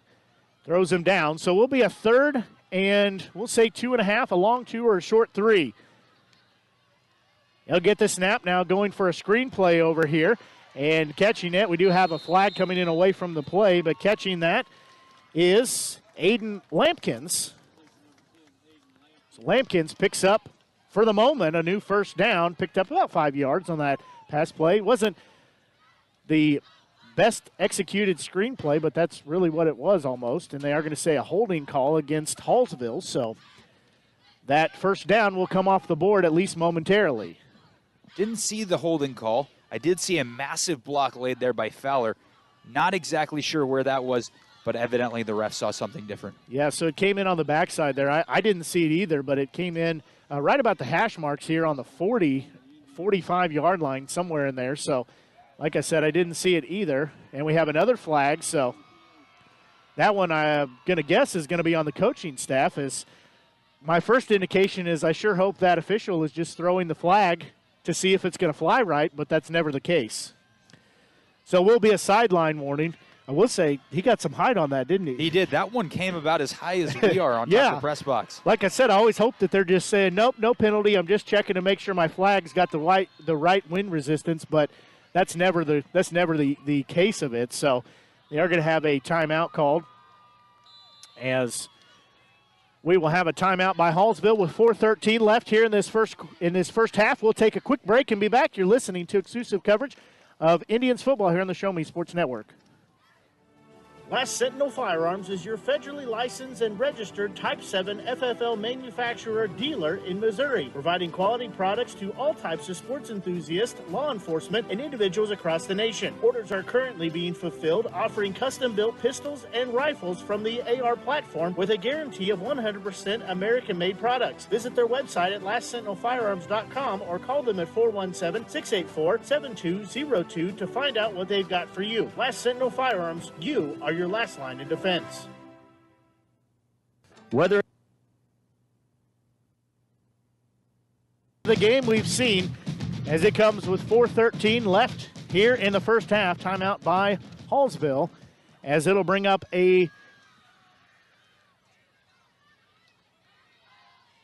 having some discussion there. I think they're trying to see with that penalty, it would have been third down. They are having a discussion also for the Panthers. I believe that's their head coach, Tyler Forsey, second-year head coach. He's out there on the field. Yeah, Forsey walked all the way onto the field, all the way to the middle of the field. So we'll bring up, now they've got it right, 3rd and 6. As third down play here coming for Hallsville. They've got it on their own 38-yard line. Twin receivers either side. Shotgun snap to Cobb, looking near side. He's going to throw it to Austin, and they say he did not get his hands under it. It's incomplete. Yeah, he was looking there for Old Reliable. Cobb kind of short-armed that one. It came out. Complete the pass, so we'll bring up a 4th and 6 as Cobb will try to rally the troops here. We'll see what they're going to do, and he is going to punt it. Again, a nice high spiraling punt is going to take a bounce inside the 25 and knocked out of bounds. Probably a good thing, though, as Harrison Fowler knocks it out. Got a few more yards out of there as that thing was headed out of bounds, possibly headed backwards a little bit. Yeah, nice punt there by Cobb out of the backfield. So they will switch ends of the field, more or less, as ball will be spotted just at the 20-yard line.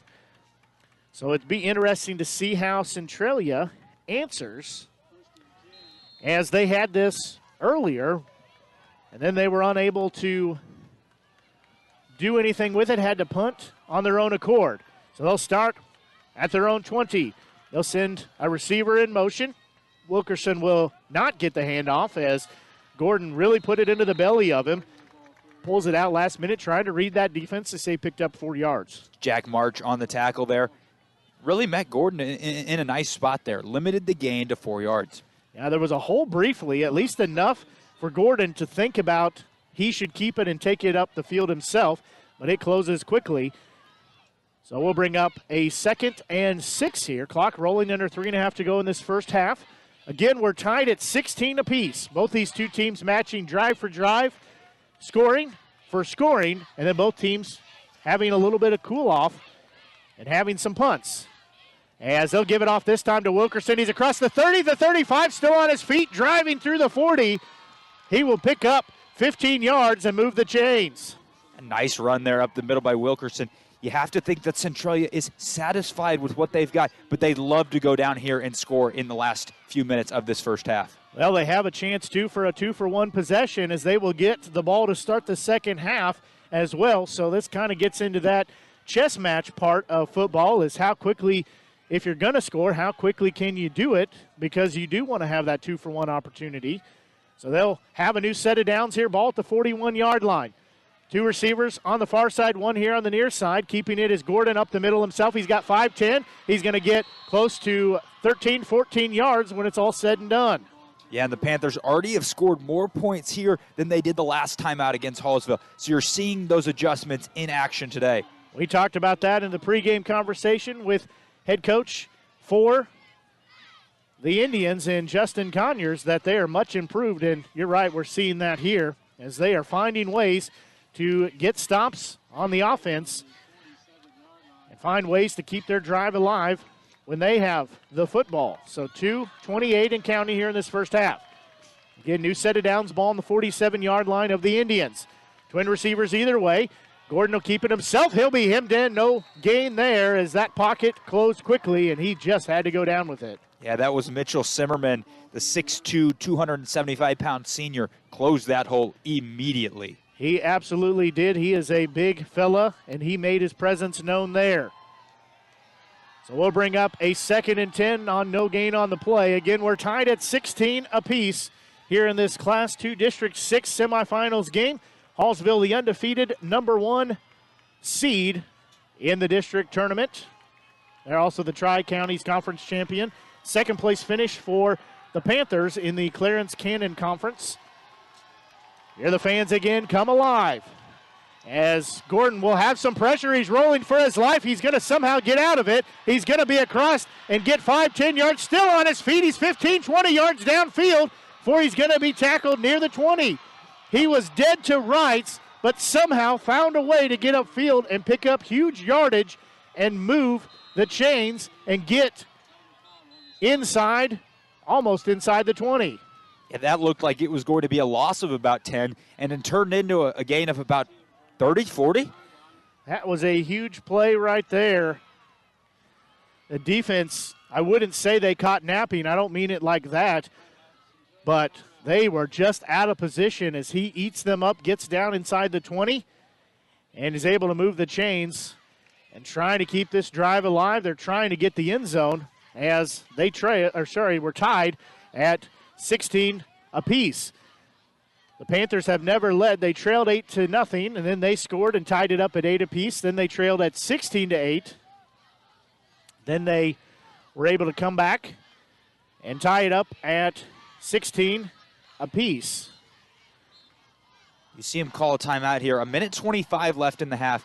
We talked about it earlier. Don't want to score too quick. So they will, again, use some chess here as you're right. They don't want to score and then give the ball back to the Indians to let them march down the field. They'd like to try to take it in before halftime and then get the ball to start the second half. So 1st and 10 ball at the 20. Gordon will have Wilkerson in the backfield. He will give it to him. He's up the middle again. Not much doing there as there's just a wall of those gold jerseys that hold him for maybe, he's lucky, a half yard, if even that. Maybe maybe about a half yard. Yeah, swarming defense there for the Indians. You talked about all those gold jerseys, really trying to stuff the middle of that defense. So that'll bring up a 2nd and we'll say a long 9, 2nd and almost 10. As Gordon again will be in shotgun. He works pretty much exclusively out of that. He's rolling here to the near side looking for his receiver. He slips but caught it. Somehow he caught it after he slipped just outside of the goal line.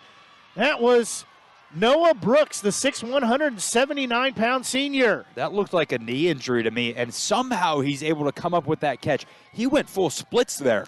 You're absolutely right on that. That looked disastrous, but somehow his quarterback in Gordon is able to hit him as he's down on one knee and finds a way to get it. It'll be 1st and goal just outside the 1.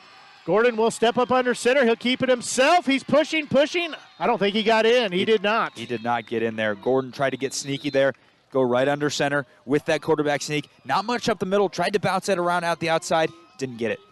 He tried to slip in there. Nice job of the defense. DJ Larkin, the 6'3", 230-pound junior, was in there to hold him for no gain on the play. Do have a second timeout called by Centralia.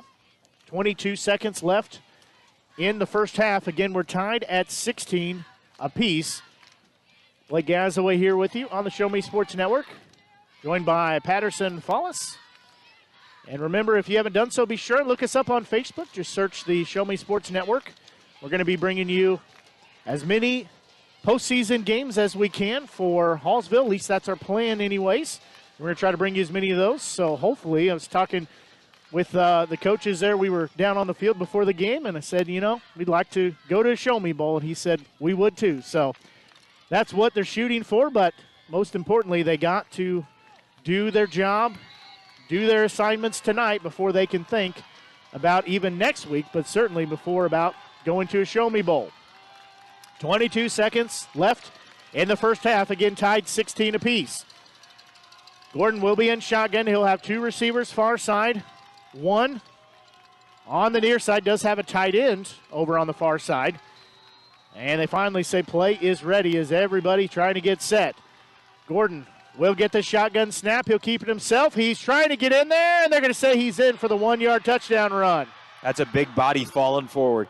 Gordon very compact, able to push his weight and move his weight for a touchdown there.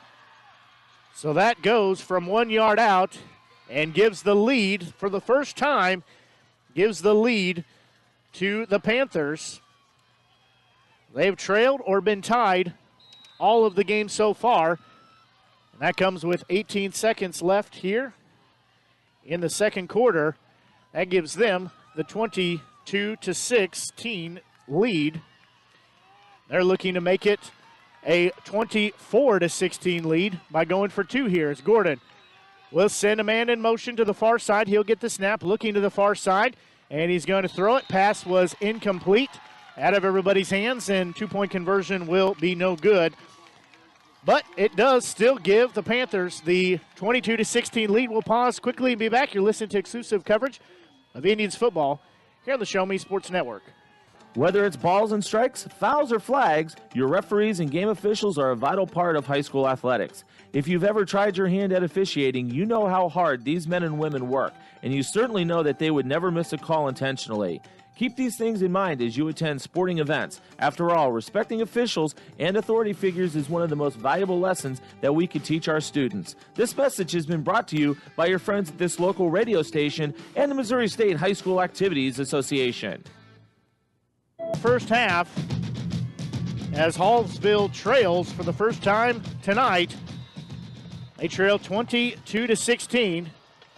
They will have quick work to work with, as it'll be taken by Austin at the 25-yard line. He makes one man miss, makes another miss, tries to tightrope down the sidelines.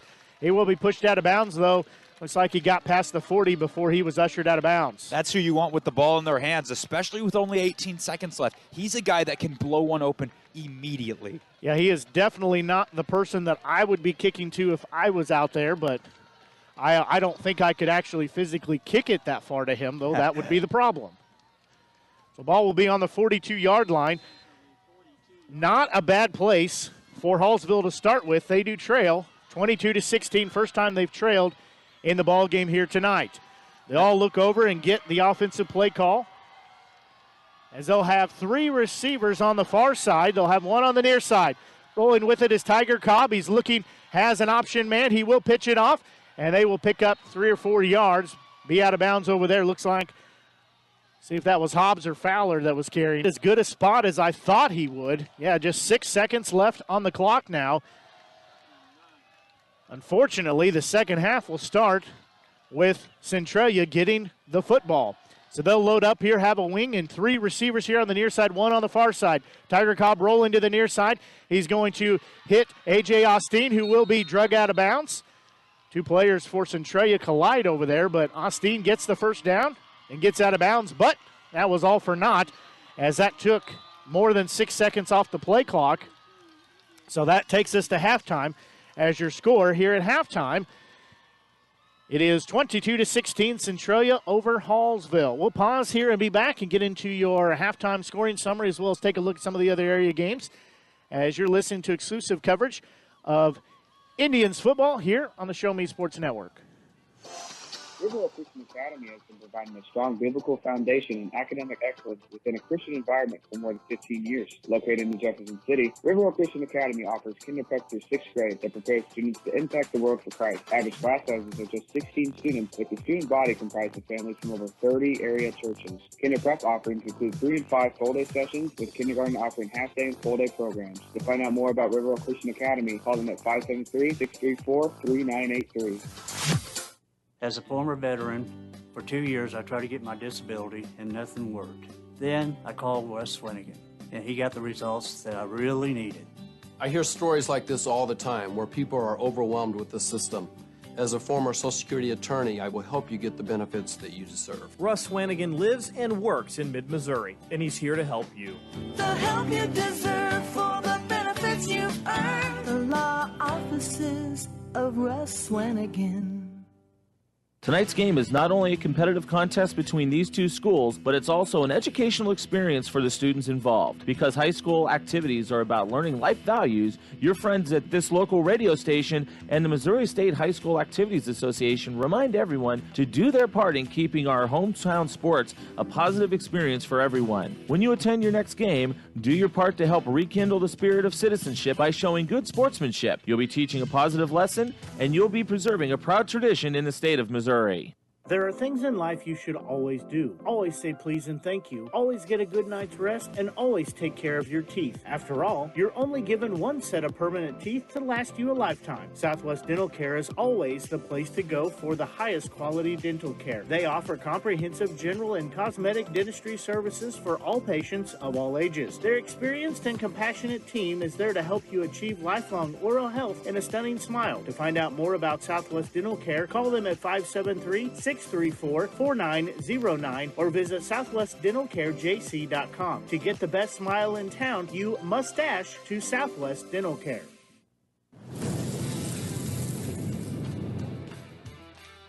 We are State Tech.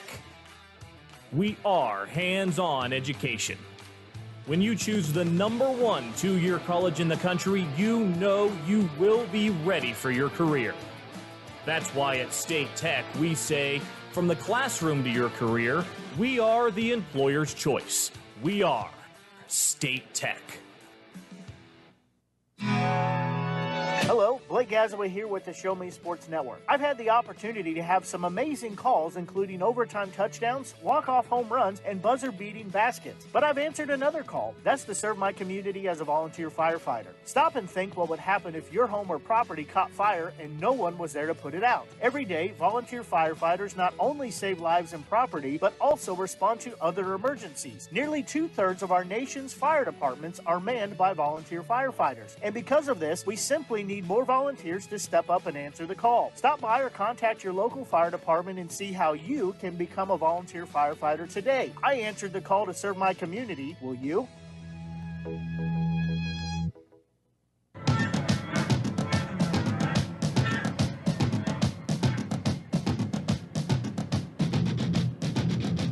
Well, both teams still in the locker room here at halftime, getting some adjustments and some different things they need to come out here in the second half of action. And I would say maybe getting some warmth, too, as the temperature has continued to drop a little bit here. It is a good night for football, but that does not mean it's not a little chilly out there. But that's okay. Like I said, it's not raining. It is not snowing, as there are way worse conditions that I've been in before, so I will not complain too much. I've got different layers on and plenty on, and, you know, I will take that over the rain and snow and all those things any day. So, as I said, both teams still in the locker room. Blake Gazaway here with you on the Show Me Sports Network, joined tonight by Patterson Follis as we are on top of the press box here. Great view. It is a beautiful field here in Hallsville. Great view. As we said, at least half of the town, if not 3/4 of the town, has ventured out to the game tonight. Have to think that with all the cars we're seeing, as far as I can see, we've got cars. So have to think that the whole town of Hallsville is here to hopefully see their Indians win. Well, they're going to definitely have some adversity here in the second half they're going to have to work through as they trail 22-16.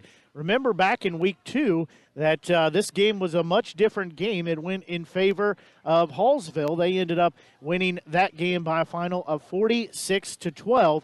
So this game has definitely a different feel to it, has a different flavor to it. But that's why we play football. You play 4 quarters, you play 2 halves.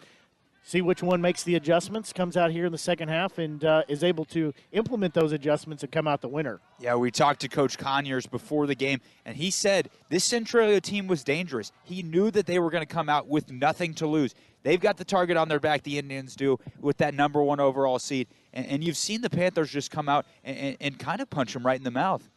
Yeah, you're absolutely right on that. It's kind of stunned them, and the crowd is definitely small in number for Centralia that has made the trek over here for the game tonight, but they are vocal and they are loud. There was a huge roar come over from the far sidelines when they were able to score the touchdown and take the lead, which we will take a look at our first half scoring summary. As in the first half, we started off the first quarter and thought we were going to see one for the races, and then it kind of cooled off in the second quarter, but Hallsville was able to score first. They took their opening drive down the field, 61 yards, and were able to cap it with a 2-yard touchdown run by their starting quarterback in Tiger Cobb. The 2-point conversion was good as Hobbs took it in for 2 points. That was a 5-play, 61-yard drive. That came with 10:31 left in the first quarter. That made it an 8-0 score. Then Centralia would answer on their opening possession. They took it 27 yards out by Wilkerson. The pass, it was a little trickeration, a double reverse pass to Gordon on their 2-point conversion. That was good. That made it tied at 8-8. That was a 9-play, 84-yard drive. That came with 5:32 left in the first quarter. Then Hallsville would score again, this time on a 20-yard touchdown run, that by Fowler. They also tried a 2-point conversion that was successful on a quarterback keeper with Cobb. That made it a 16-8 ball game back in favor of Hallsville. That was a 5-play, 57-yard drive. That was a 3:43 left to go in the first quarter. Then we would take that score to the end of the first, but then just 4 seconds into the second quarter, Centralia would score on a 5-yard touchdown pass. That was from Gordon to Shannon. The 2-point conversion was also good. That was a pass from Gordon to their wide receiver Presley. That was an 8-play, 65-yard drive. Again, that was with 11 minutes, 56 seconds left to go before half. That tied it up at 16 apiece. Then we played almost 11 and a half minutes of football before they were able to score again as Centralia takes it in on a 1-yard touchdown run by their starting quarterback in Gordon. That was a 9-play, 80-yard drive. That was with 18 seconds left before halftime, and that took us to the 22-16 score, which is where we sit right now here at halftime. But as we talked, the troublesome thing now is that Centralia was able to punch it in, and they get the ball to start the second half. Yeah, Coach Conyers has got to make some defensive adjustments here for the Indians. We talked about that 2-for-1. Centralia is going to get the ball here. It is a matter of this game, really, if Conyers can get a stop here, because if you extend this lead another 6 to 8 points, you're looking at an uphill climb.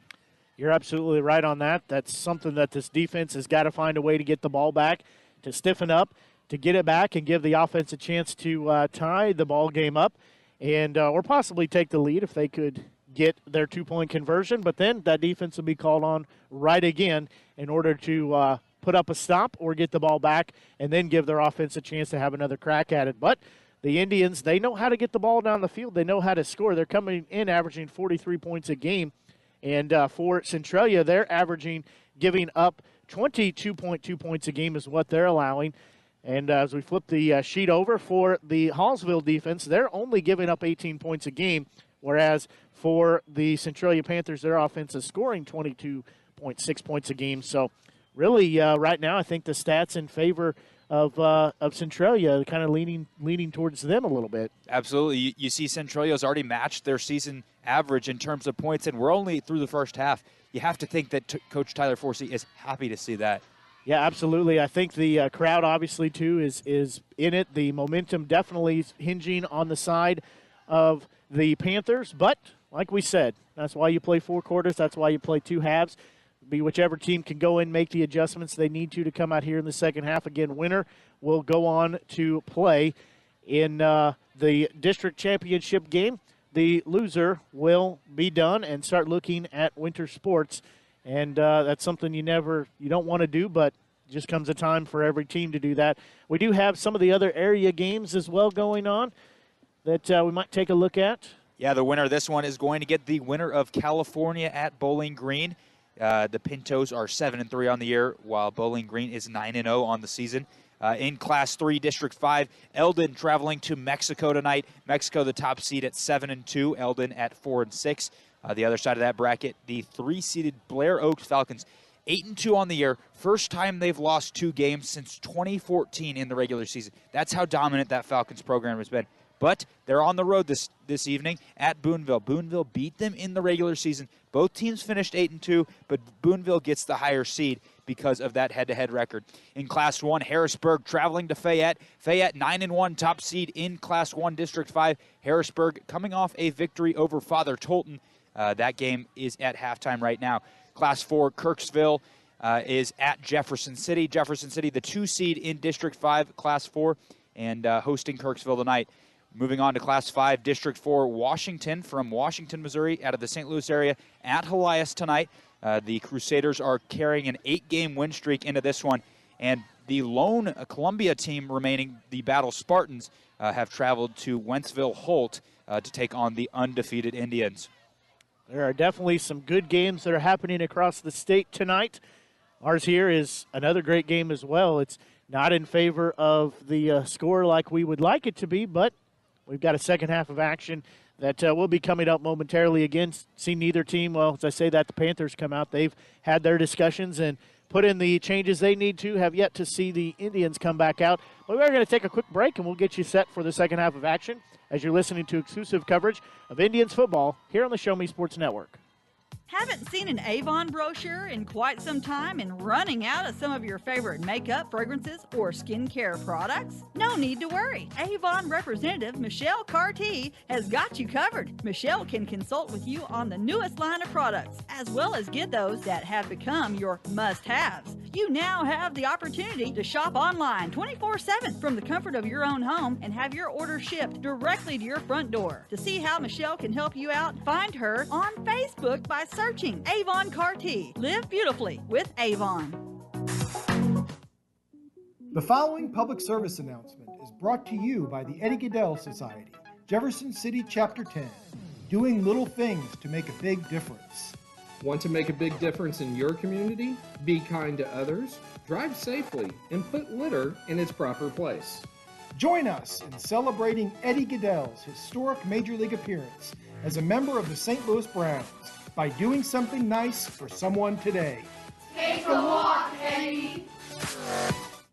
Since 2018, Han Custom Laser Engraving LLC has been specializing in all things custom. Using large format, high-powered lasers with some of the most advanced technologies on the market, anything can become a canvas. This state-of-the-art system makes quick work of custom engraving on cups, glass, tile, wood, acrylic, metal, with endless possibilities. They also offer custom one-of-a-kind signs that are sure to make your design stand out. Visit HanCustomLaserEngraving.myShopify.com or call 573-489-8732 to find out more. Han Custom Laser Engraving LLC, a veteran-owned business.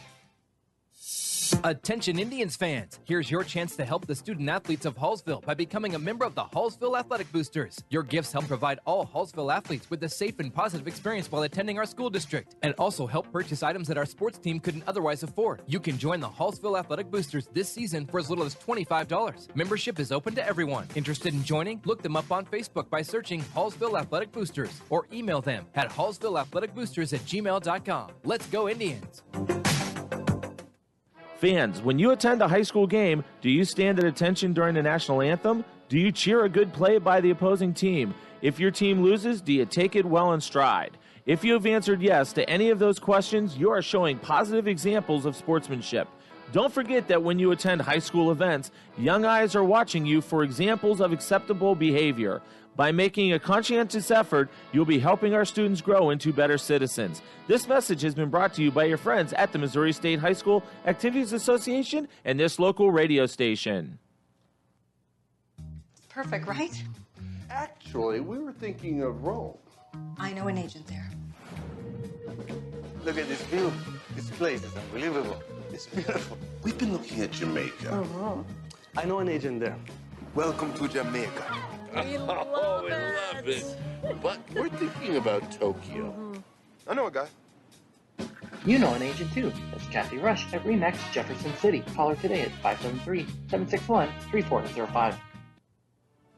Last Sentinel Firearms is your federally licensed and registered Type 7 FFL manufacturer dealer in Missouri, providing quality products to all types of sports enthusiasts, law enforcement, and individuals across the nation. Orders are currently being fulfilled, offering custom-built pistols and rifles from the AR platform with a guarantee of 100% American-made products. Visit their website at lastsentinelfirearms.com or call them at 417-684-7202 to find out what they've got for you. Last Sentinel Firearms, you are your last line of defense.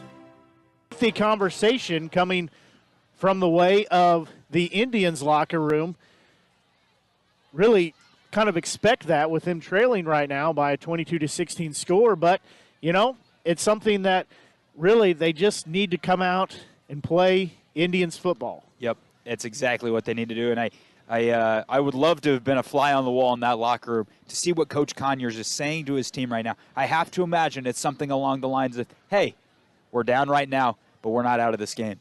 Absolutely, and that's what we kind of talked about that is a little scary from the standpoint of Centralia coming in, that they are the underdog and they have nothing to lose. That makes them a dangerous team, and so far we've seen that here in the first half because their season is on the line just as much as it is for Hallsville. Both their seasons are, but, you know, when you have nothing to lose, it sometimes lets you make some chances, take some chances that you wouldn't otherwise, and so far it's paying off for them. Yeah, Coach Conyers talked a lot about adversity. This team has faced adversity in the last 3 weeks, especially of the regular season. I think that week off may have helped them heal. I don't know if it helped them because it looks like they're a little sluggish right now on defense. But they have this second half here to make those adjustments, and like we said, they just need to come out and play their style of football. They need to put their drives together. This 4 mark, find it here in my stats, sorry, a +8 mark on the season for the turnover margin, the turnover battle, a -4 mark for the Panthers. So this defense knows how to get the football back. They just need to try to do this here in the second half. So they will have it teed up, as handling the kicking duties is Orchelin's. He's got it teed up. Sorry, Orchelin, no S on the end. He'll kick it. It'll be taken at the 20 by one of the up men. He's working up the middle now, taking it to the far side. He'll be cut down after about a 10-yard return or so. I believe that was Jesse Caballero taking it.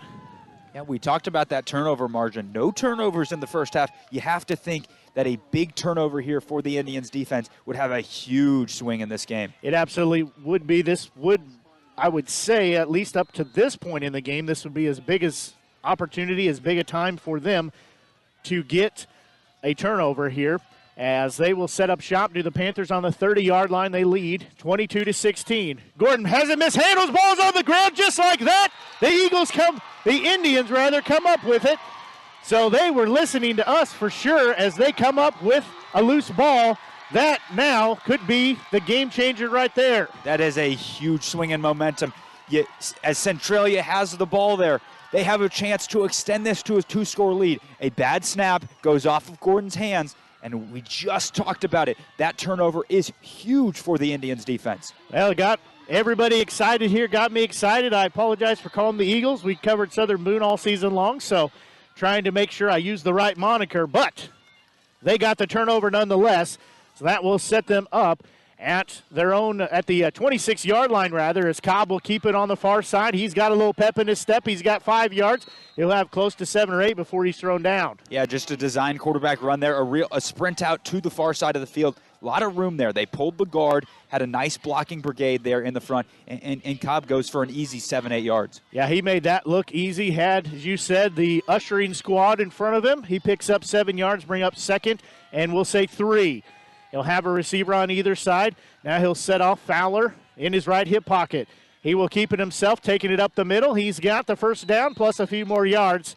That's exactly what they want to do here. Take the opportunity and score on this turnover make the most of it. Yeah, they're running really nice zone blocking schemes, not asking their offensive linemen to do too much.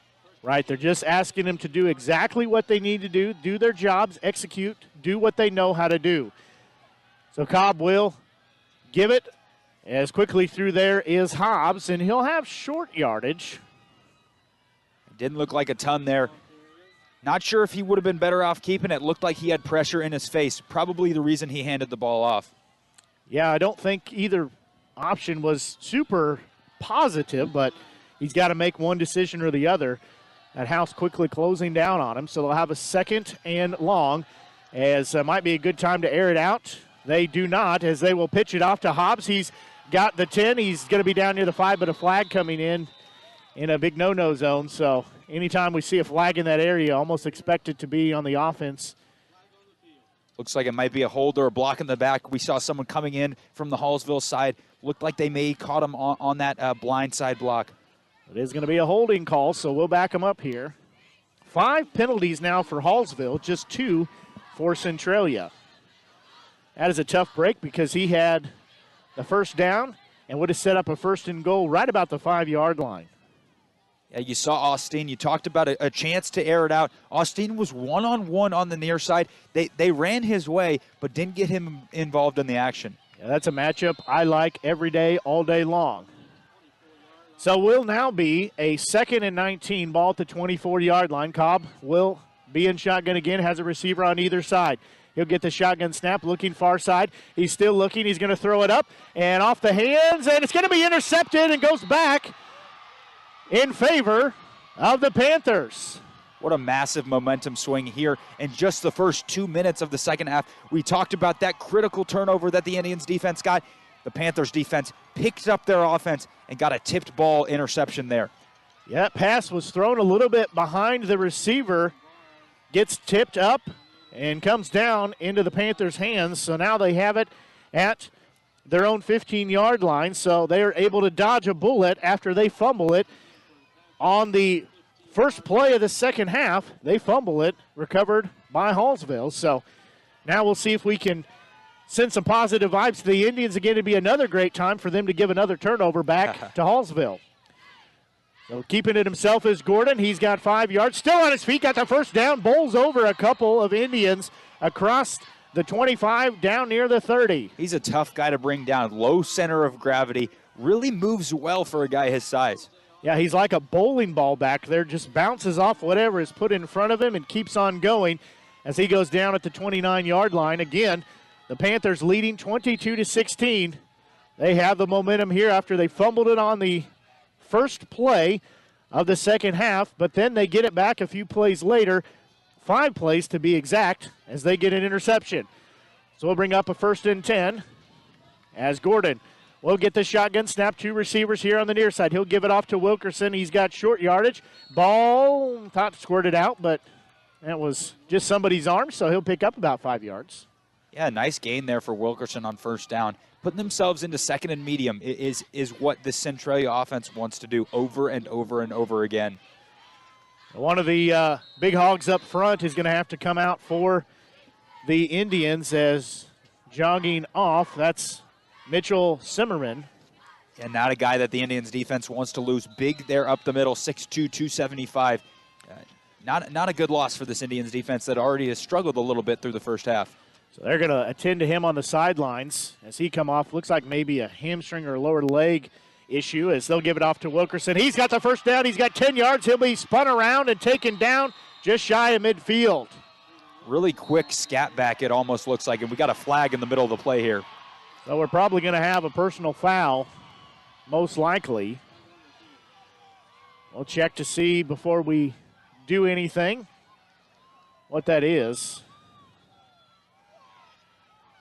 Will be the call. So some extracurricular activity on the way of the Indians. To me, that says frustration. That's frustration of a 22-point half against your defense, and all of a sudden, a Panthers team that is driving. You're exactly right on that. That's exactly what I had in mind. So coming back in will be Mitchell Zimmerman. So he's got his issue wrapped up. Look like there's just maybe a little tweak on the lower leg, but they've got that issue taken care of and under control. So it'll be a new set of downs. 9:13 left to go in this third quarter. New set of downs for Centralia. They lead 22-16. Gordon will be in shotgun. He'll get the snap. Wilkerson takes it up the middle. He's going to be cut down after a couple yards. Defense quickly on him. Yeah, 2-yard gain there on first down. That's what the Hallsville defense wants to do. They want to limit that first down play and put Centralia into a tougher spot on second and third. So ball just across the 35-yard line.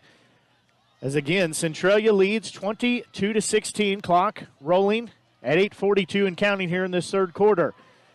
Winner moves on to play in the district championship game. Loser, their season is done for the year.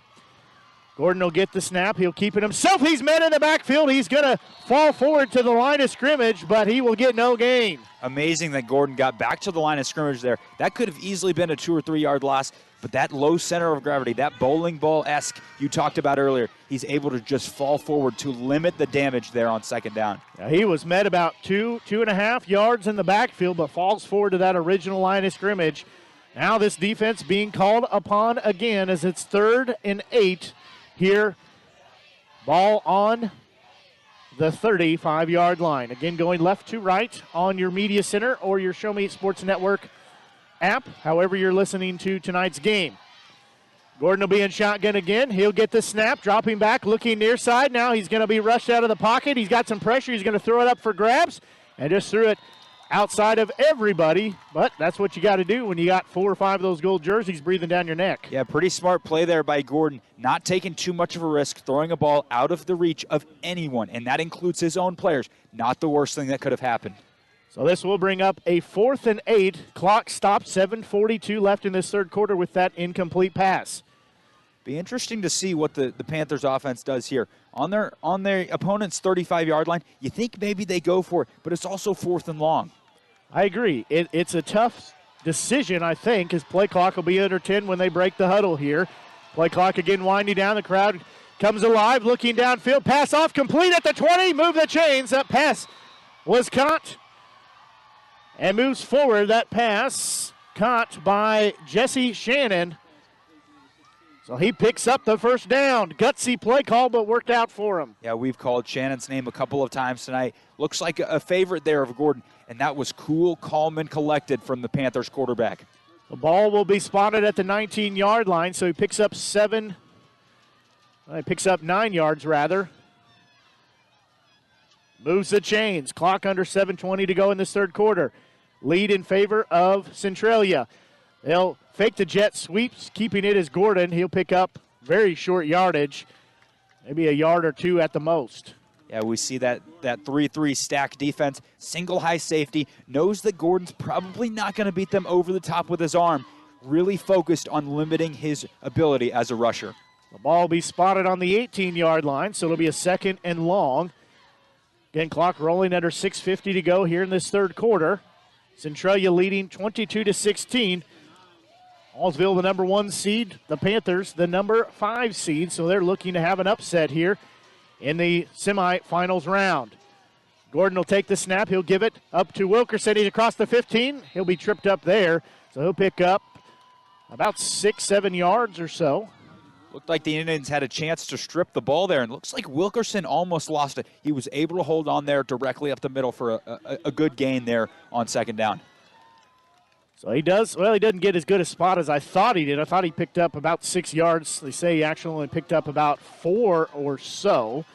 So to bring up a 3rd and 4 now. And unofficially, I've got Centralia at 5 for 8 on 3rd downs. This will be their 9th 3rd down. Gordon will get the shotgun snap. He'll give it to Wilkerson. He's trying to work the near side. He's at the 10. He's at the 5. He's going to be in there for the 13-yard touchdown run. Got to give a lot of credit there to number 76, Peyton Mabry. You don't see the offensive lineman getting the glory a lot. He was able to pull on a kick-out block there, sealed the edge for Wilkerson, and he walks right into the end zone untouched. A demoralizing touchdown there for the Indians. They've got to have a response here on offense.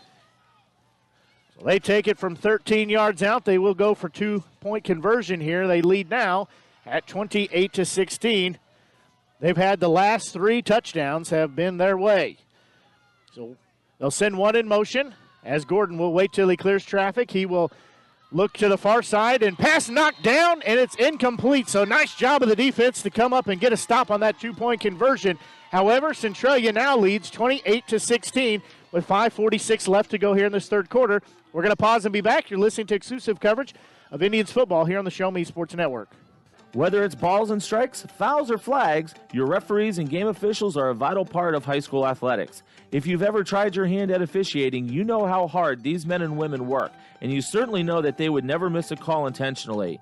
Keep these things in mind as you attend sporting events. After all, respecting officials and authority figures is one of the most valuable lessons that we can teach our students. This message has been brought to you by your friends at this local radio station and the Missouri State High School Activities Association.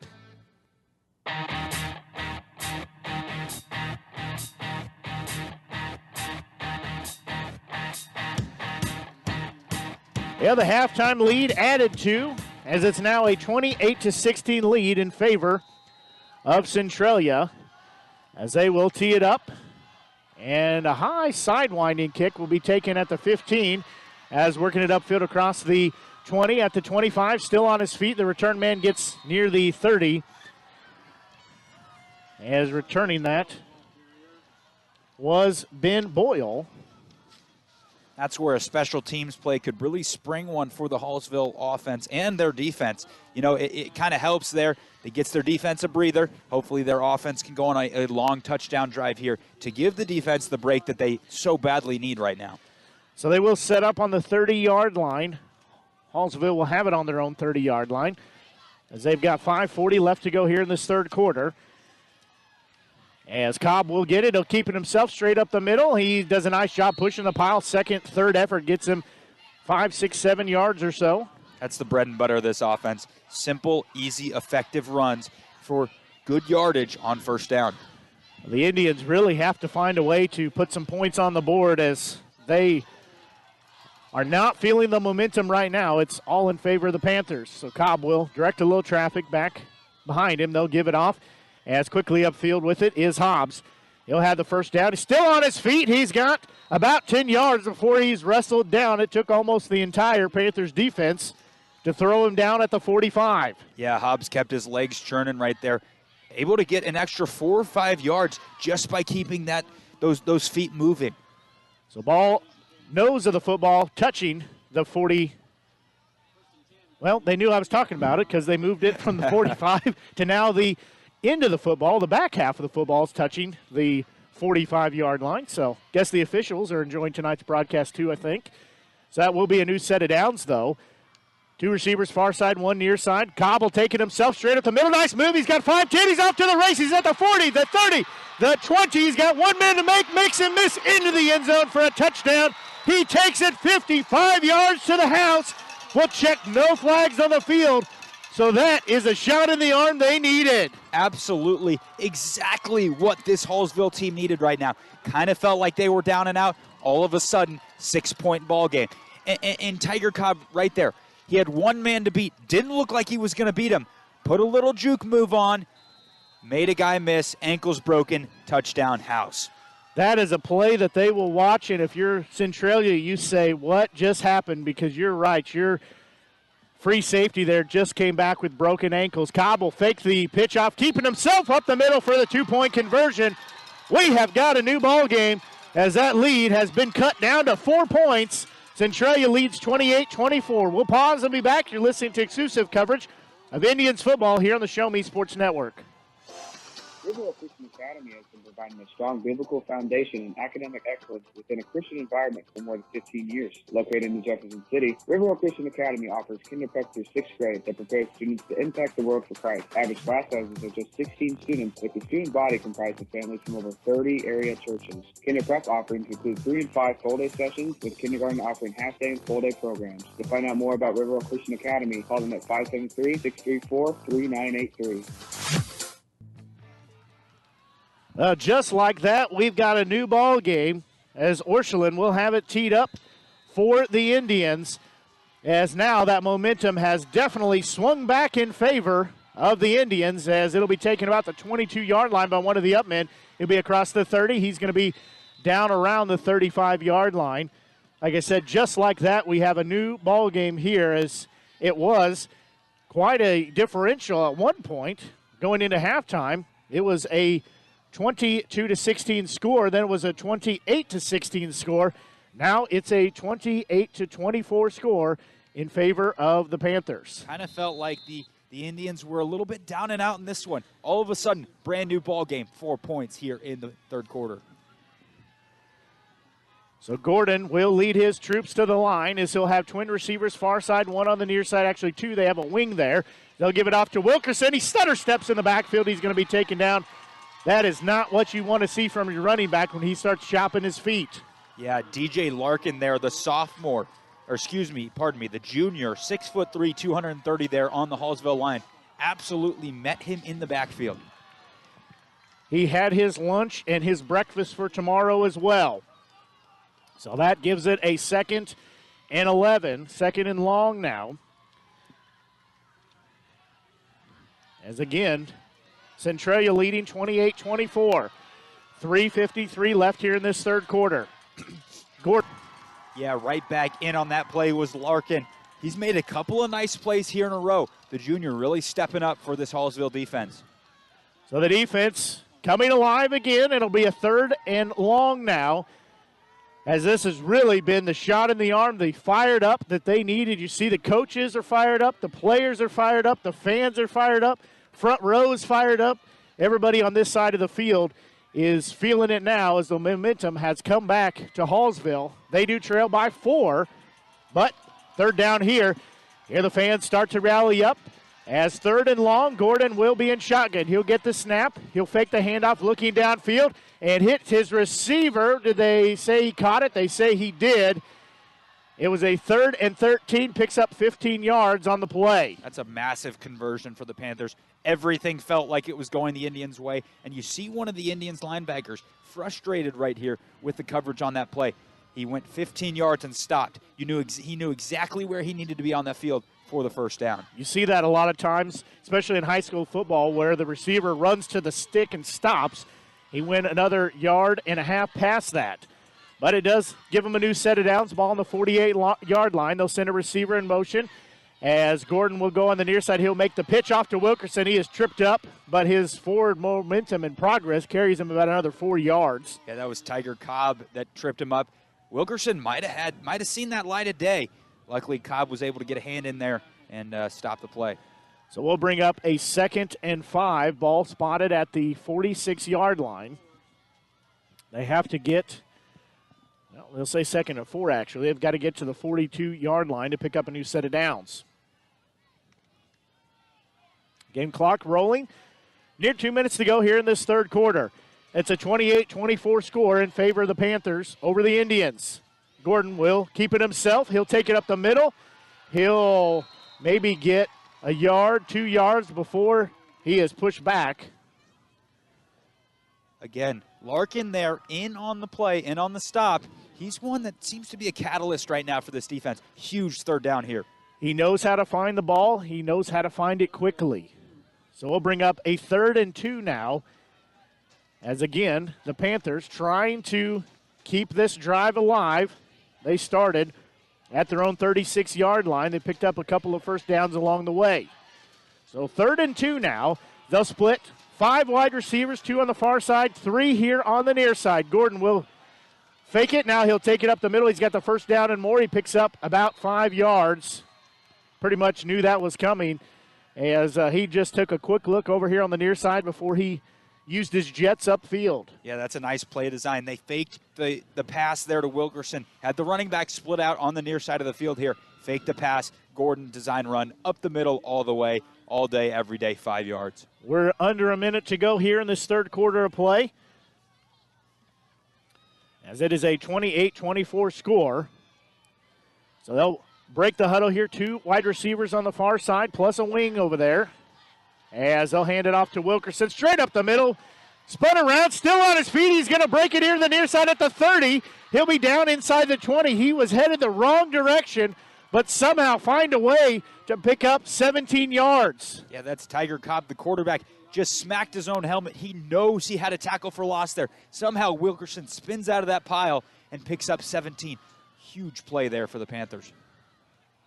He was dead to rights, going the wrong direction, but found his feet, was able to get upfield and take it for 17 yards, pick up a new set of downs. About 4 seconds difference on the play clock and game clock, so they will have to run one play here as Centralia leads 28-24 in the waning seconds here of the third quarter. They'll load up on the far side. Now they'll fake it. Up the middle is Gordon. He's at the 15, still on his feet at the 10, spun around. He's going to be down near the 5. He'll have a new set of downs.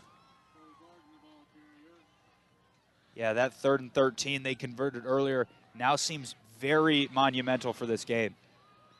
So they will wind the clock, and that should take us to the end of the third quarter of play, which it does. After 3 quarters of play, Centralia 28, Hallsville 24. We'll pause and be back. You're listening to exclusive coverage of Indians football here on the Show Me Sports Network.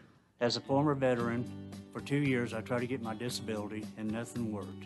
Then I called Wes Swinigan, and he got the results that I really needed. I hear stories like this all the time where people are overwhelmed with the system. As a former Social Security attorney, I will help you get the benefits that you deserve. Russ Swanigan lives and works in mid-Missouri, and he's here to help you. The help you deserve for the benefits you've earned. The law offices of Russ Swanigan.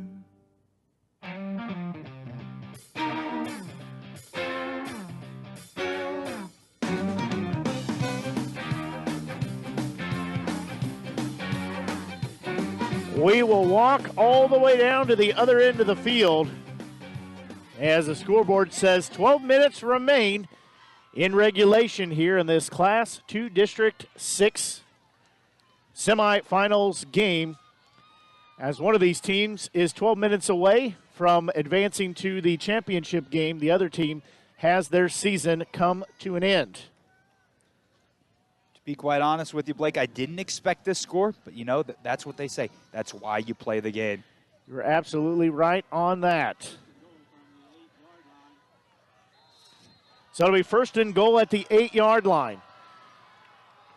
As Centralia knocking on the door yet again, they have a 4-point lead. Gordon will have it. He's working the far side, cuts it up the middle, still on his feet. And he's going to be shy, but it wouldn't have mattered because there is a flag down, and again, that's in that neck of the woods where we really expect to have a holding call. Have to think that's what's coming here. Looks like the Panthers offense knows what's coming, and they're taking a hike back down towards the opposite end of the field. So that is the call. Hear the front line saying you can't do that. Front row, rather, I should say.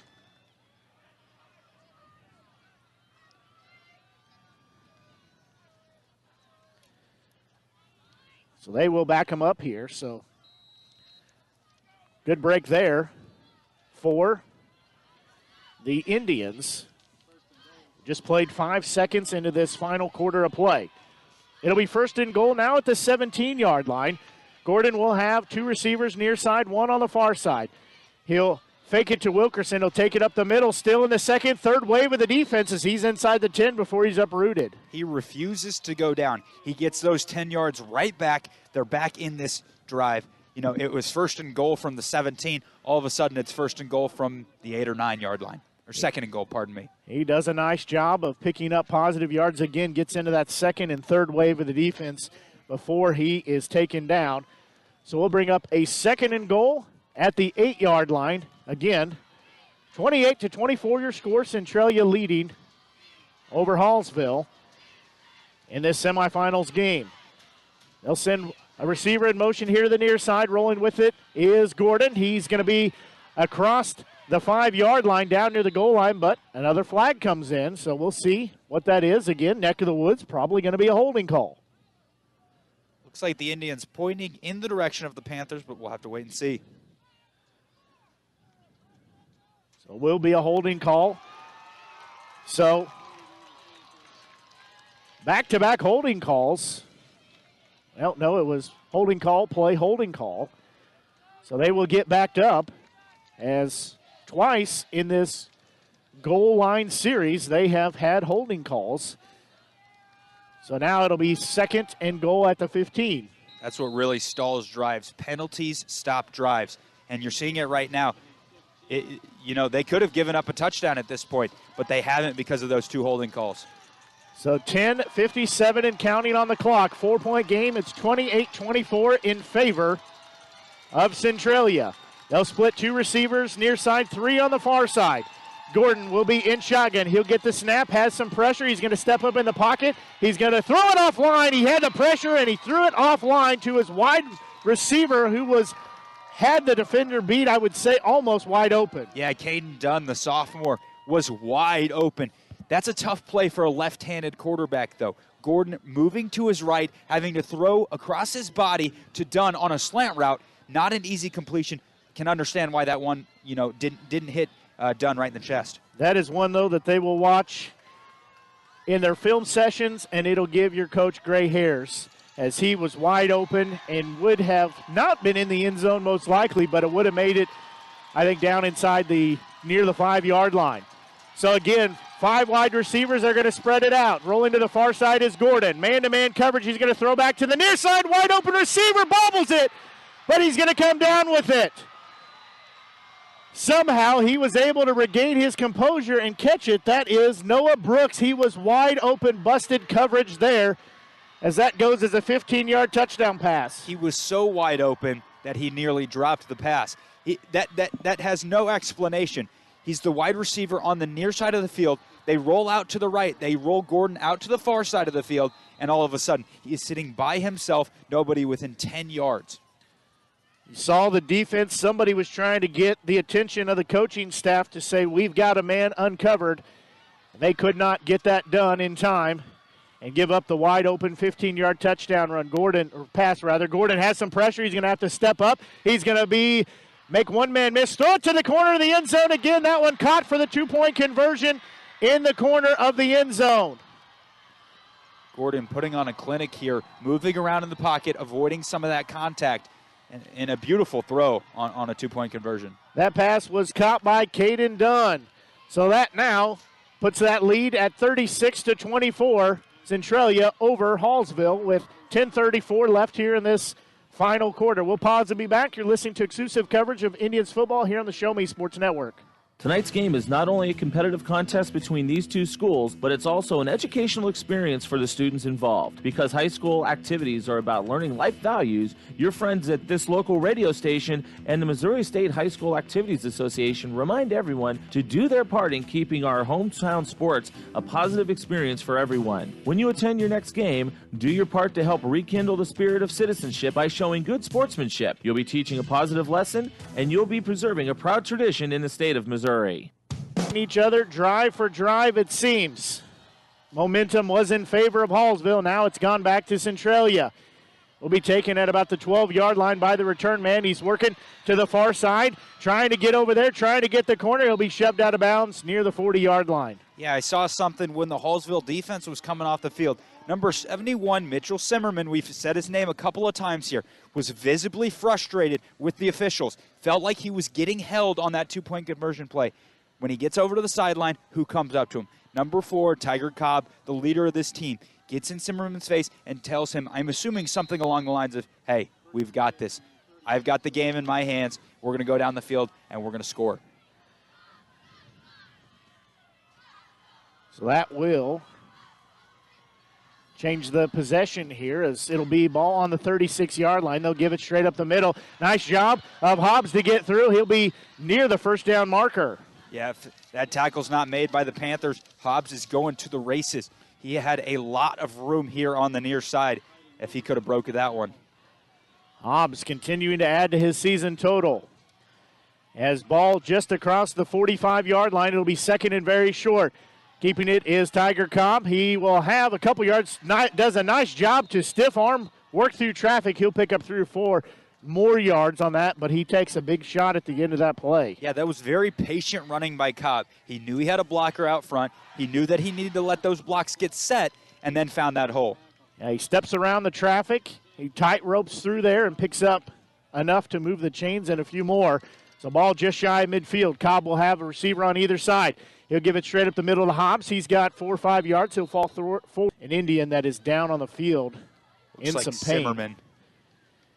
He is going to get up and walk off under his own power, but we saw him leave earlier in the game.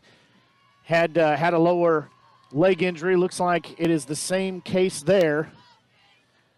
Really thought from that first go, we don't want to speculate on things, really thought the first time he came out it looked like it was maybe a hamstring issue. Like his hamstring cramped up. It is a very cool night, so we don't typically see those on these cool nights. Yeah, it looked like a little bit of frustration there, boiling over from that two-point conversion. Simmerman again, assuming was the personal foul that just got called on the Indians. I don't know if it was him or not, but it was, I will say, not condoning it, but it was a great suplex.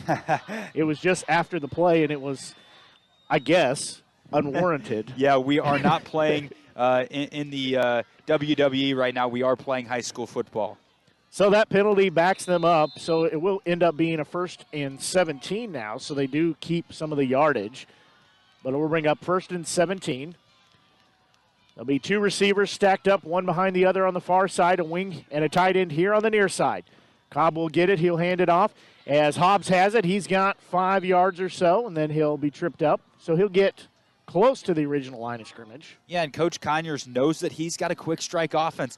But you see this clock starting to wind down, getting close to 9 minutes left in this game. It's still a 2-possession ball game, so they've got to get a stop and get the ball back if they want to win this game.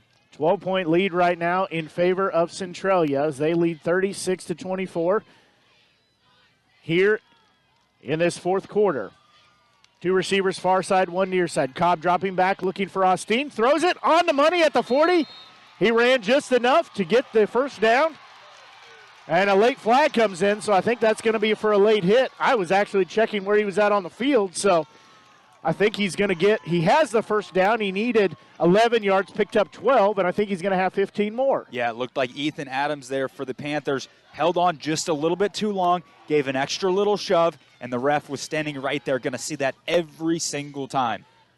Again, smart heads-up play there by A.J. Austin to run a yard past where the first down marker is to pick up when he caught it.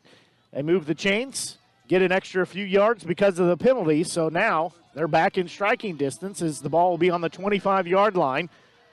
8:54 left to go here in regulation. They trail 36-24 to the Panthers of Centralia. Austin will be in motion over to the far side.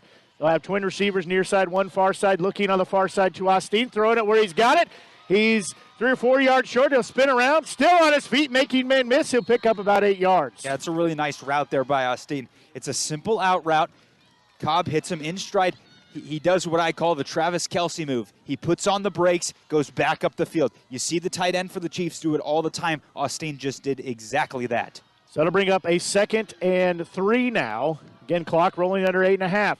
Cobb will keep it himself straight up the middle on a delayed run. He'll have it inside the 15. They'll move the chains. Again, simple, easy, Tiger Cobb.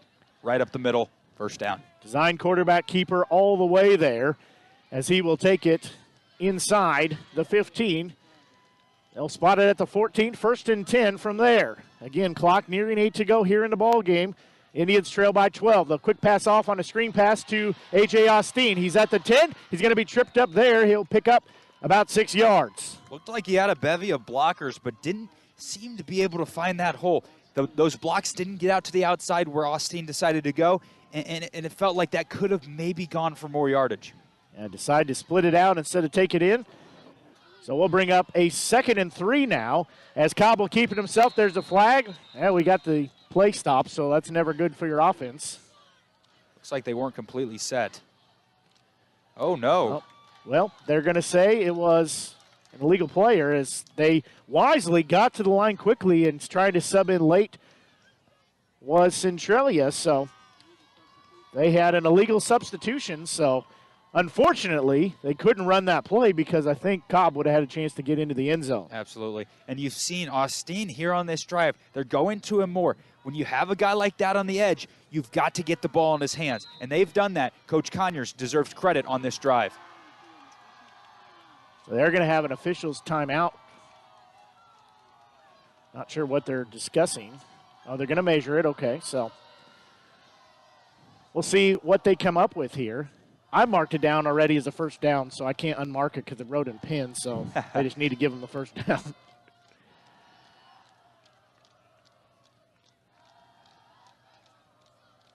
So they're going to say it is third down.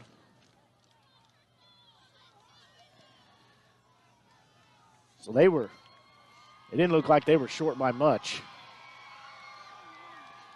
Second and 1. So it will be a 2nd and 1 now. Ball at the 4-yard line. So Cobb will have trip receivers here on the far side. Low snap. He'll take it himself. Fake the pitch. Go up the middle. Trying to fall forward. Say he is just shy of the goal line, but it is a new set of downs. Yeah, good misdirection there by the Indians. Had 3 wide receivers on the near side, then decided to go to the far side of the field where they didn't have anyone split out wide.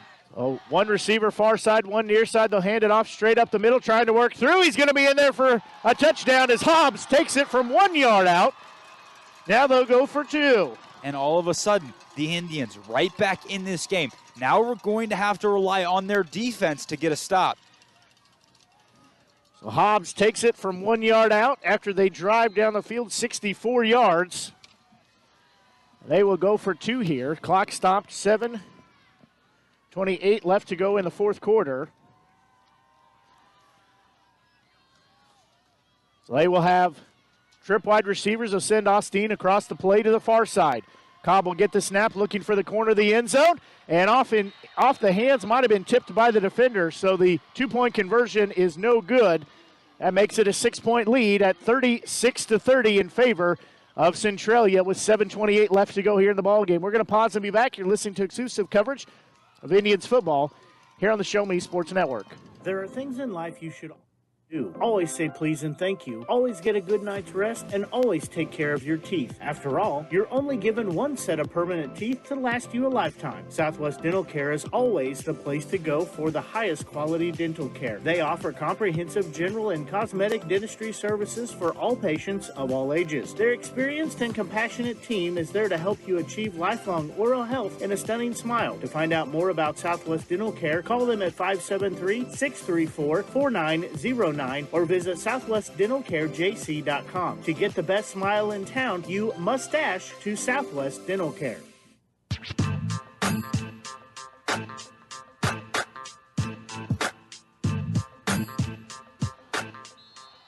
Ball will be teed up, and we're going to have whistles and stoppage of play.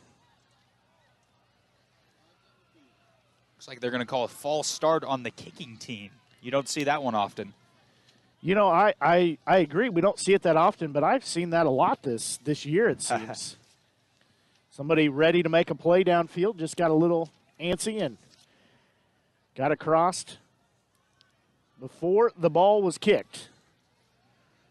Hopefully you're enjoying tonight's broadcast here on the Show Me Sports Network. Blake Gazaway here with you, joined by Patterson Follis, as we bring you the live play-by-play coverage here of this Class 2 District 6 semifinals round.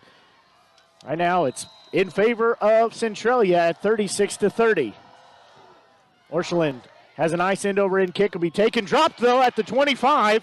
The Upman had to go back and get it. He's going to be surrounded there as he'll get just shy of the 35-yard line. Yeah, that one could have been disastrous. Luckily, the Hallsville Indians were far enough away that fumble there didn't really matter. But it did stop his forward progress, his forward momentum, so he had to go back and get that. Ball spotted on the 34-yard line of the Panthers. Hopefully you're enjoying tonight's broadcast again here on the Show Me Sports Network. If you haven't done so, we'd appreciate the support on Facebook. So Bowling Green is laying it on California 65-14 right now.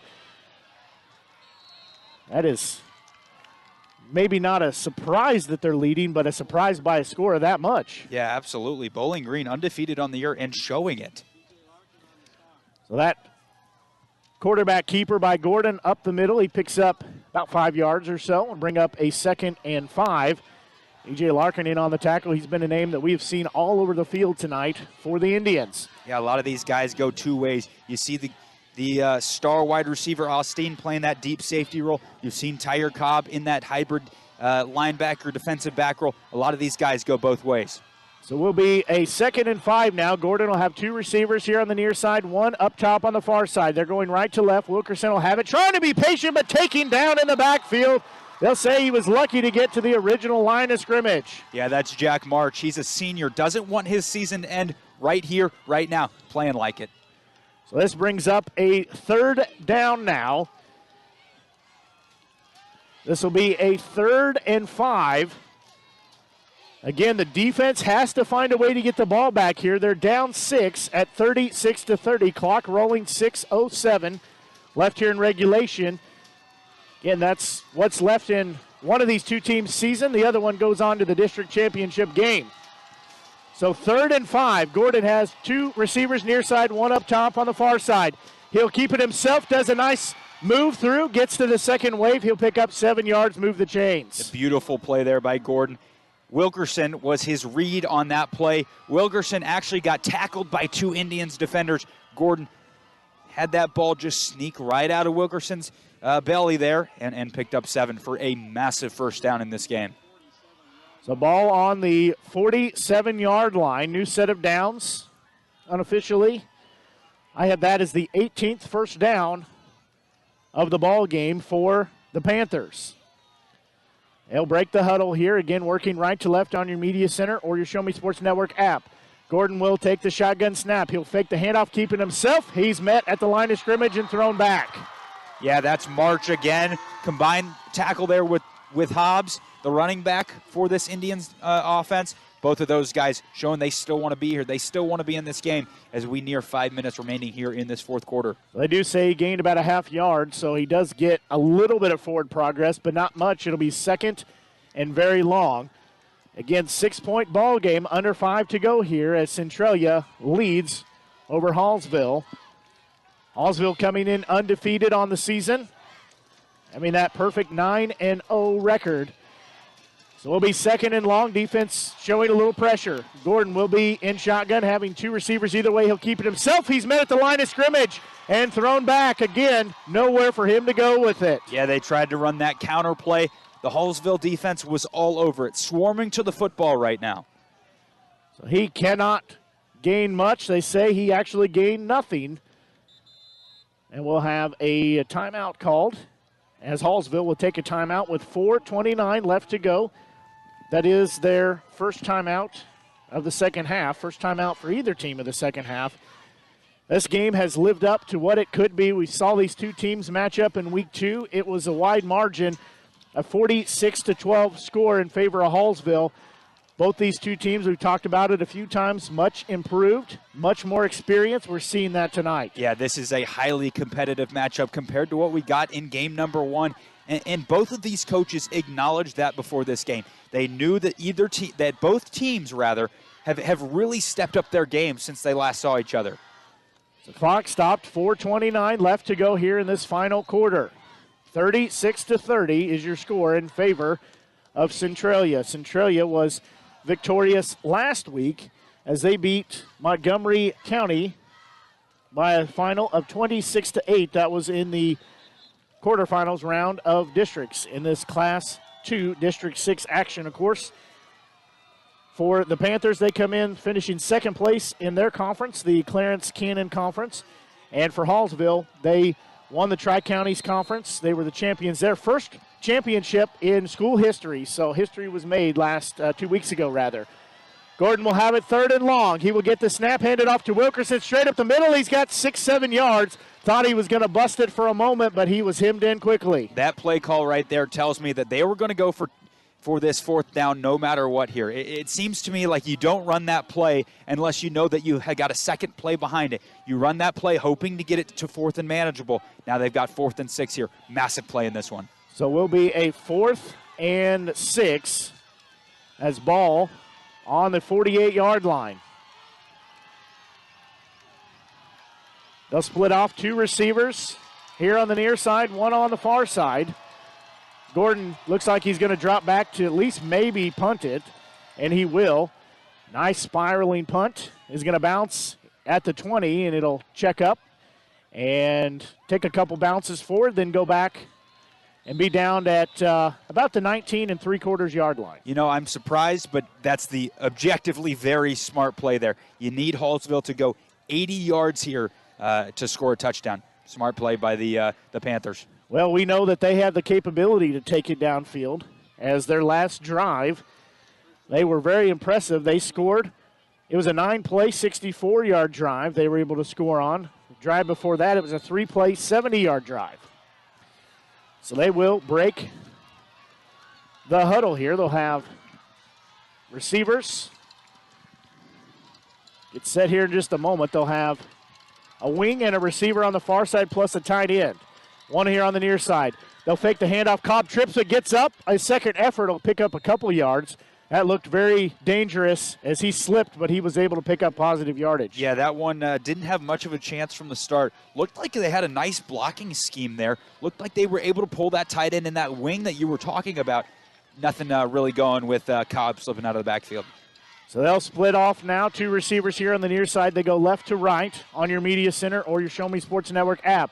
Have a wing on the far side, one back in the backfield. Now they'll rearrange Hobbs to the left hip pocket. They'll throw a screen pass off to A.J. Austin. He waits for traffic, but it's blown up as he gets across the 25.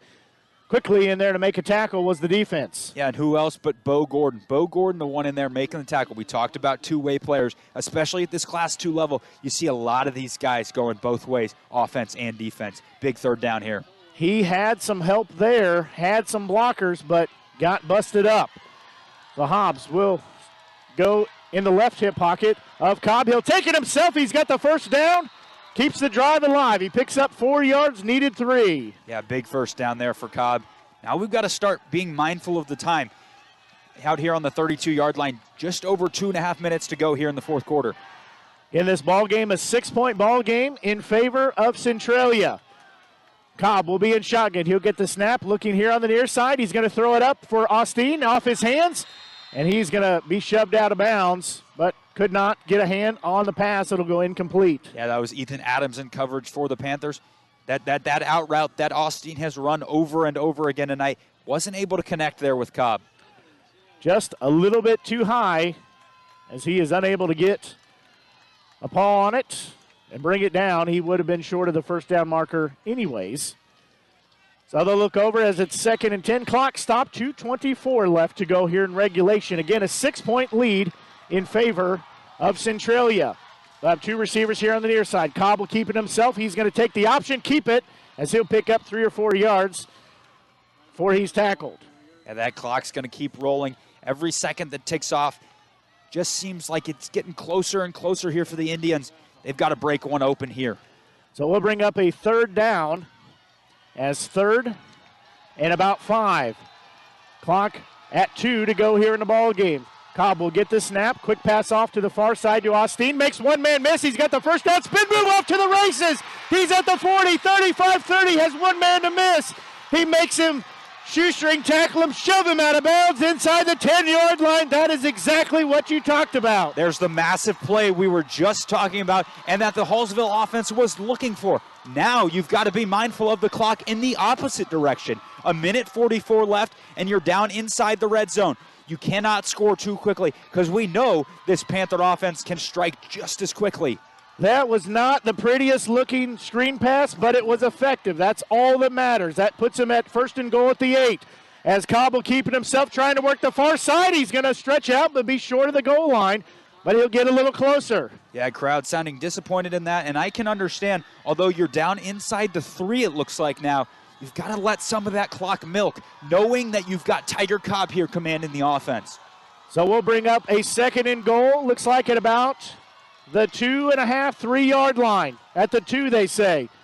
They'll let a little time off. Cobb will take it himself straight up the middle. He's going to be cut down. Looks like maybe got a little more yardage, but not much. See, and that 2-point conversion that got batted down when the Indians scored last time becomes huge now.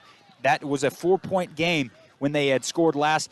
That failed 2-point conversion moves it to 6. So even if they score a touchdown here, they've got to either kick an extra point, which they don't ever do, or they've got to go for 2. So clock stopped as an injury to one of the Panthers players. He does get up and jog off on his own power. 1:04 seconds left on the play clock.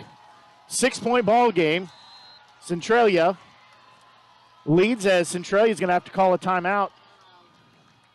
I think they only had 10 guys out there on the field. I thought they brought somebody in, but it looks like they only had 10. So we will just keep it right here, as that's really a tough timeout to take at this point. Yeah, you want to save all those timeouts if you do get the ball back and you have to go down the field.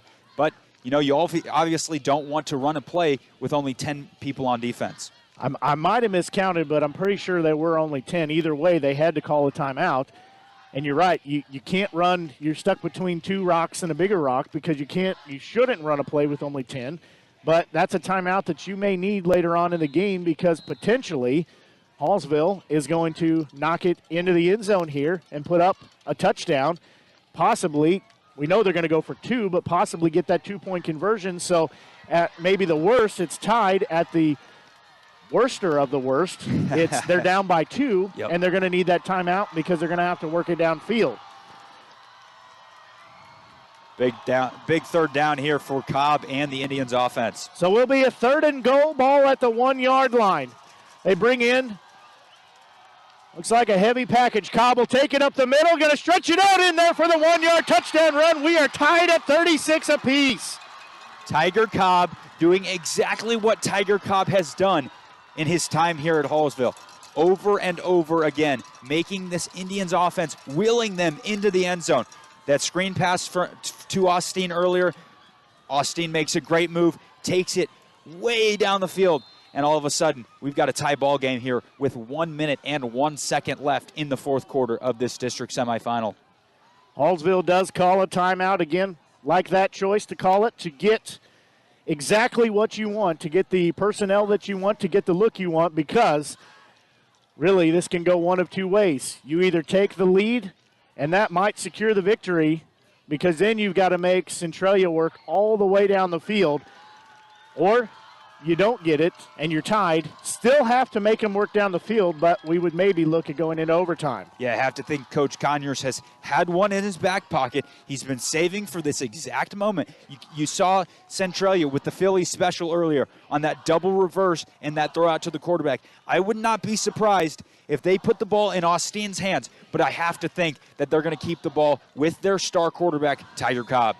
I agree. I think either choice is probably a good call, but I think at this point, knowing that your season is on the line, your district championship game is also on the line, that it might be a wise decision to limit the number of hands that touch that football. I would definitely agree with you there. So Cobb will be in shotgun. He will have Hobbs standing to his right. Now they move him over to the left. He's going to keep it himself. Cobb up the middle, and there for the 2-point conversion. The lead goes back to the Indians. That's exactly what Conyers wanted to do. He brought in the jumbo set. He brought in an extra wing back, and he drove Cobb directly up the middle and into the end zone. Tiger Cobb doing exactly what Tiger Cobb does. That gives the lead by 2 points back to the Indians at 38-36. That is a big play right there. Most importantly, just like you said, giving it to their starting senior quarterback, Tiger Cobb, saying, young man, we have faith in you. You've carried the team this far. We have faith in you. You can do it one more time. And one thing I really go back to at this point, you saw Simmerman. We talked about how frustrated he was after that 2-point conversion. Tiger Cobb came up to him, the calming force of this offense, and said, hey, I've got this. And what did he do? He took them down the field. They scored 2 touchdowns, and now they've got a 2-point lead with 1 minute and 1 second left in this ball game. Well, the senior showing why he is one of the captains. He is one of the leaders on the team because of his play on and off the field. Like you said, he's the general. He's a sergeant out there. He knows when he needs to calm his troops down, and that's exactly what he did. Orchelin will give a nice boot. Sideways kick over to the 20. It'll be returned from there by one of the up men. Now he's going the wrong way. He'll cut it back to the far side, burning some clock here. He'll get it past the 30, maybe near the 35. Yeah, that's really good kick coverage there from the Indians. Have to limit the damage there. Not going to have a kicker boot one into the back of the end zone. Did a really good job there with that kick coverage. So it'll be on Centralia's 32-yard line. That's where they will take the football. So we'll be 54 seconds left. You hear the crowd again rallied up. empty backfield, 5 wide receivers. Quick pass off and completed to one of the receivers who picks up about 19 yards or so before he's ushered out of bounds. Didn't see who that was on the far boundary, but it will move the chains. Yeah, that was a really good play call. Sat down, soft zone. Indians in more of a prevent defense at this point. I really don't like that defensive call. You give up a huge play there, and now they're near the 50-yard line. Yeah, you give up those passes underneath. However, that was for too many yards. So ball on the 47-yard line. Clock stopped, 48 seconds. Again, 2-point ball game now in favor of the Indians. Empty backfield. Gordon will have the shotgun snap. He's looking near side again. Pump fakes. He's going to roll to the far side. He'll have to tuck it himself. He'll be ushered out after about a 5-yard gain. Yeah, smart play there by Gordon.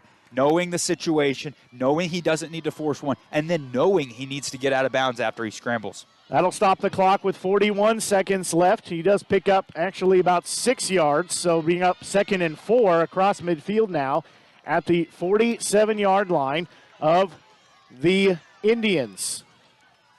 Just 41 ticks left in this one. You have to think they're going for the end zone. Not sure what the kicking game is like for the Panthers, but considering they've gone for 2 every time, I have to imagine it's not great. So 3 wide receivers, 2 on either side now. They'll split off one closer to the quarterback, and Gordon looking near side. Pass is intercepted! It's intercepted as the Indians are going to take it the other way. And coming up with that, is that Hobbs? No, that is Landon Severs. So Severs just sealed the game right there as he comes up with an interception. That is the big play right there. What a read there by Severs. You saw him sit back in that zone, read the quarterback's eyes perfectly. They rolled Gordon out to his comfortable side, his throwing side with his left hand, and he just threw it directly into coverage. No explanation for that. That is a bad decision on Gordon's part to throw that, because you saw Severs read it all the way, and he was right there to make the interception. Takes it back to the 41-yard line. Now, a slight confusion as they're trying to celebrate, but also trying to get a play to run because there's still 31 seconds left on the play clock. Well, and here's the issue now. You've called that timeout when you're Centralia on that 2-point conversion. 31 seconds left. If you had all 3 timeouts, you could get a stop and could get the ball back. Now you put your defense in an insurmountable situation. So most likely we will see the victory formation, but I agree that timeout could have been costly there. But more importantly is that interception, as I think the officials are actually looking for the football. They found it now. It's over near the 30. They were trying to bring in a new football, but nobody knew where it was.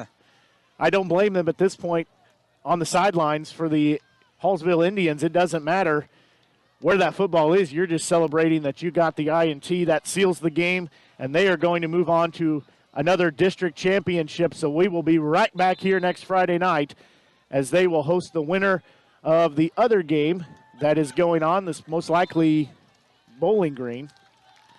So that will be victory formation, and that will be the knee down. And that will let time expire when it finally does. We still have 18 seconds left on the clock. They will now start the play clock. But Hallsville Indians had some adversity. They needed some help, but they got it, and they called on that defense. Once again, a defense comes up with 2 big interceptions and a fumble recovery. That second interception coming late in the game.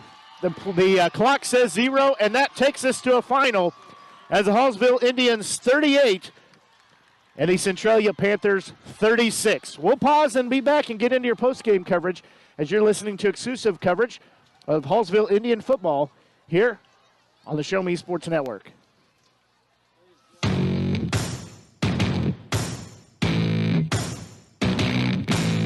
You've been listening to Hallsville Indians football on the exclusive home for Indians football, the Show Me Sports Network. Exclusive play-by-play coverage of Hallsville Indians football has been brought to you by Avon with Michelle Cardee, Centurion Cares, Eddie Gaedel Society, Embrace the Curve, Han Custom Laser Engraving LLC, Hallsville Athletic Boosters, Kathy Rush Remax Realty, Last Sentinel Firearms, River Oak Christian Academy, Sawdust Studios, Law Offices of Russ Swanigan, Southwest Dental Care, and State Tech of Missouri. The biggest and absolute best coverage in mid-Missouri continues as you're just moments away from the exclusive post-game show. You're listening to exclusive coverage of Hallsville Indians football on the Indians Radio Network.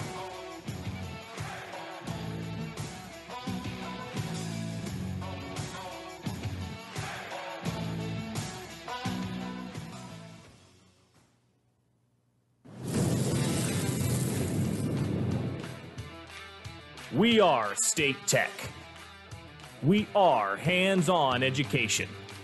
When you choose the #1 two-year college in the country, you know you will be ready for your career. That's why at State Tech we say, from the classroom to your career, we are the employer's choice.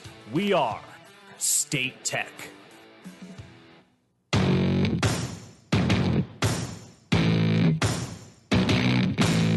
This is the Hallsville Indians postgame show on the exclusive home for Indians football, the Show Me Sports Network. Blake Gazaway and his crew will discuss their thoughts on tonight's game as well as look ahead to the next action for the Indians. Exclusive postgame coverage of Hallsville Indians football is brought to you by Avon with Michelle Cardee, Centurion Cares, Eddie Gaedel Society, Embrace the Curve, Han Custom Laser Engraving LLC, Hallsville Athletic Boosters, Kathy Rush Remax Realty, Last Sentinel Firearms, River Oak Christian Academy, Sawdust Studios, Law Offices of Russ Swanigan, Southwest Dental Care, and State Tech of Missouri.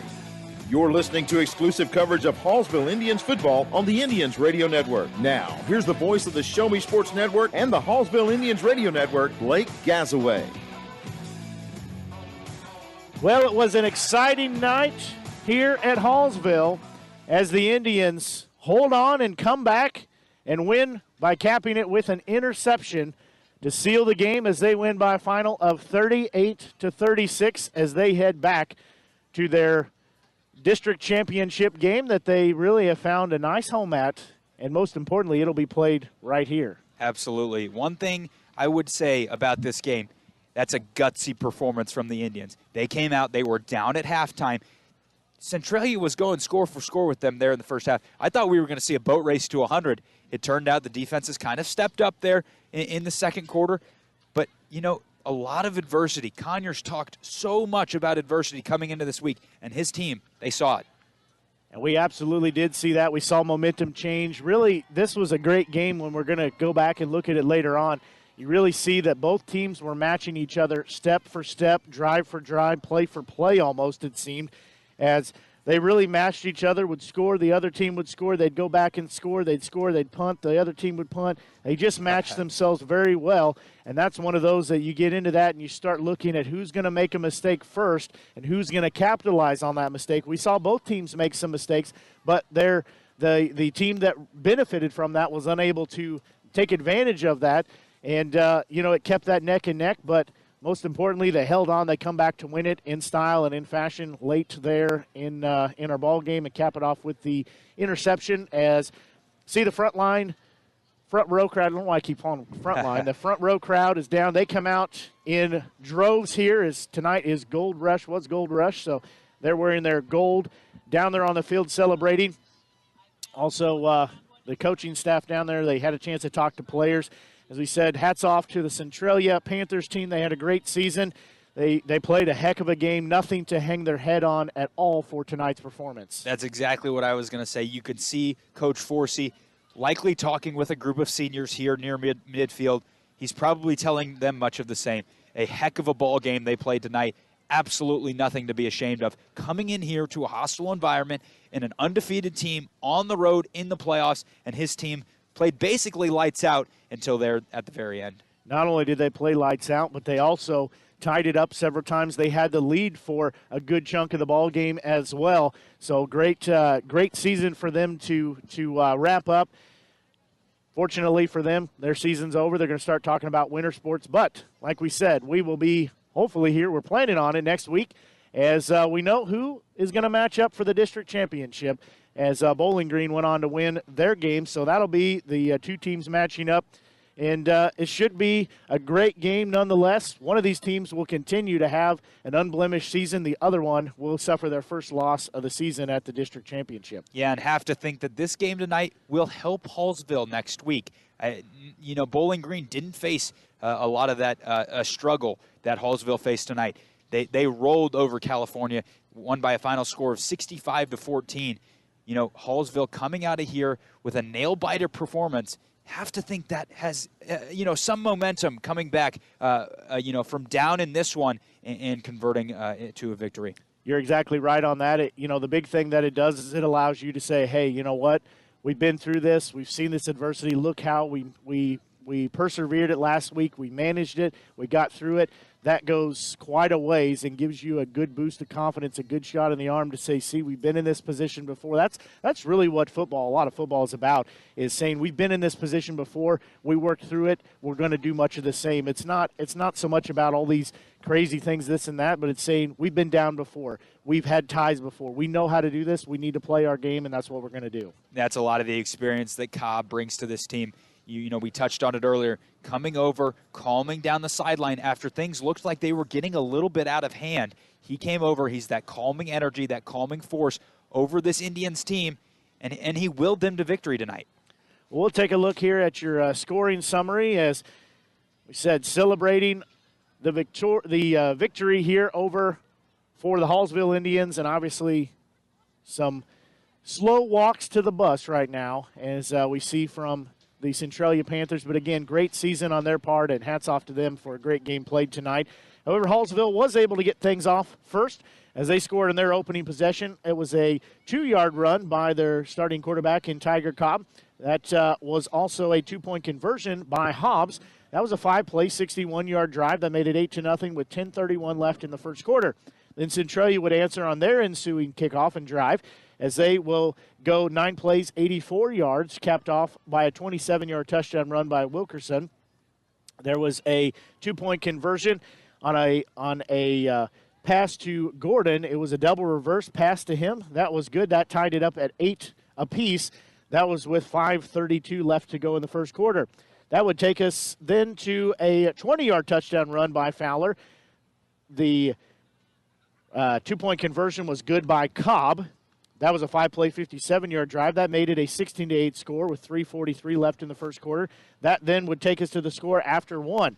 Then Centralia would score on a 5-play touchdown pass a 5-yard touchdown pass from Gordon to Shannon. The PAT from Gordon, the 2-point conversion from Gordon to Presley was good. That was an 8-play, 65-yard drive. That was with 11:56 in the second quarter. That tied it up at 16 apiece. Then they would score again, this time on a 1-yard touchdown run. That was by Gordon. The 2-point conversion was no good. That was a 9-play, 80-yard drive. That came with 18 seconds left before halftime. That made it a 22-16 score. That would take us to halftime. Then Centralia would score again on a 13-yard touchdown run by Wilkerson. The 2-point conversion failed. That was an 11-play, 85-yard drive. That was a 5:46 left in the third quarter. That lengthened the lead to 28-16. However, Hallsville would come back on a 3-play, 70-yard drive. That was held by capped off by a 55-yard touchdown run by Cobb. The 2-point conversion, a run by Cobb, was good. That was made it a 4-point game at 28-24 with 4:36 left to go in the third quarter. That would take us to the fourth quarter. Then with 10:31 left in the quarter, Centralia would score on a 15-yard touchdown pass from Gordon to Brooks. The 2-point conversion was a pass from Gordon to Dunn. That was good. That was a 12-play, 64-yard drive. That made it 36-24. That was a 10:31 left in the fourth quarter. Then Hallsville would score on a 1-yard touchdown run by Hobbs. 2-point conversion, no good. That was a 9-play, 64-yard drive. That made it a 36-30 ball game with 7:28 left to go in the fourth quarter. Then Hallsville would score again on a 1-yard touchdown run by their quarterback, their senior quarterback in Tiger Cobb. That was a 9-play, 80-yard drive with 1:01 left in the fourth quarter. That made it 36-30. Then they were able to score the 2-point conversion on a run by Cobb, kept it on their senior's quarterback's hands on his shoulders. He took it in. That gave it a 38-36 score which is where we ended the game and how we came to our final. So, again, they went back to exactly what they know works. Their leader, their general, whatever you want to call him, they gave it back to him, and he carried his team through. Yeah, Cobb really willing this team to victory tonight. Him, Austin, you see Hobbs in the backfield. All of these guys making crucial plays at crucial moments and help this Indian team to victory.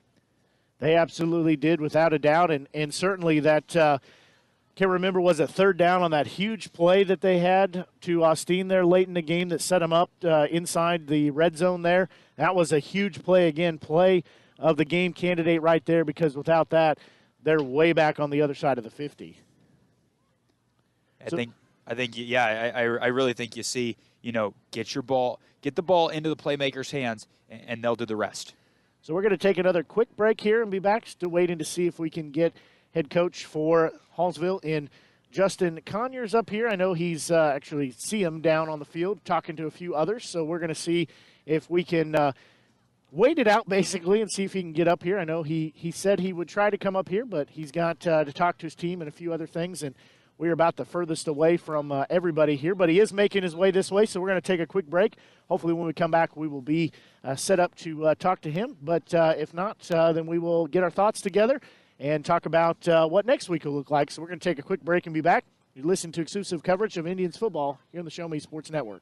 The score of any athletic event is generally forgotten over time, but the actions of players, coaches, and spectators leave lasting impressions. The next time you attend a high school game, think of how history will remember you. Choose good sportsmanship and help rekindle the spirit of citizenship. Remember, the lessons you teach today will help develop better citizens in our communities for tomorrow. This message has been brought to you by your friends at the Missouri State High School Activities Association and this local radio station. Haven't seen an Avon brochure in quite some time and running out of some of your favorite makeup, fragrances, or skincare products? No need to worry. Avon representative Michelle Carty has got you covered. Michelle can consult with you on the newest line of products, as well as get those that have become your must-haves. You now have the opportunity to shop online 24/7 from the comfort of your own home and have your order shipped directly to your front door. To see how Michelle can help you out, find her on Facebook by searching Avon Carty. Live beautifully with Avon. At Centurion Cares, for more than 3 decades, their focus has been on exceeding customer expectations for contact center software solutions. Their innovative communication solutions include utility interactive voice response software that allows for smart communication features that let your utility deliver superior customer service 24/7. They also provide other streamlined services like automatic call distribution, automated customer callback, reporting, and quality assurance. To find out more about how Centurion Cares can help your business, call them at 727-421-5300 or look them up online at centurioncares.com. Centurion Cares, innovative communication solutions. Role models are more important than ever in today's society. You can serve as a role model for others the next time you display good sportsmanship at a high school athletic event. Good sports are winners and are also vital to preserving our fine sports traditions. So the next time you attend a sporting event, remember to be a good sport and help rekindle the spirit of citizenship. This message has been brought to you by your friends at the Missouri State High School Activities Association and this local radio station. The following public service announcement is brought to you by the Eddie Gaedel Society, Jefferson City Chapter 10, doing little things to make a big difference.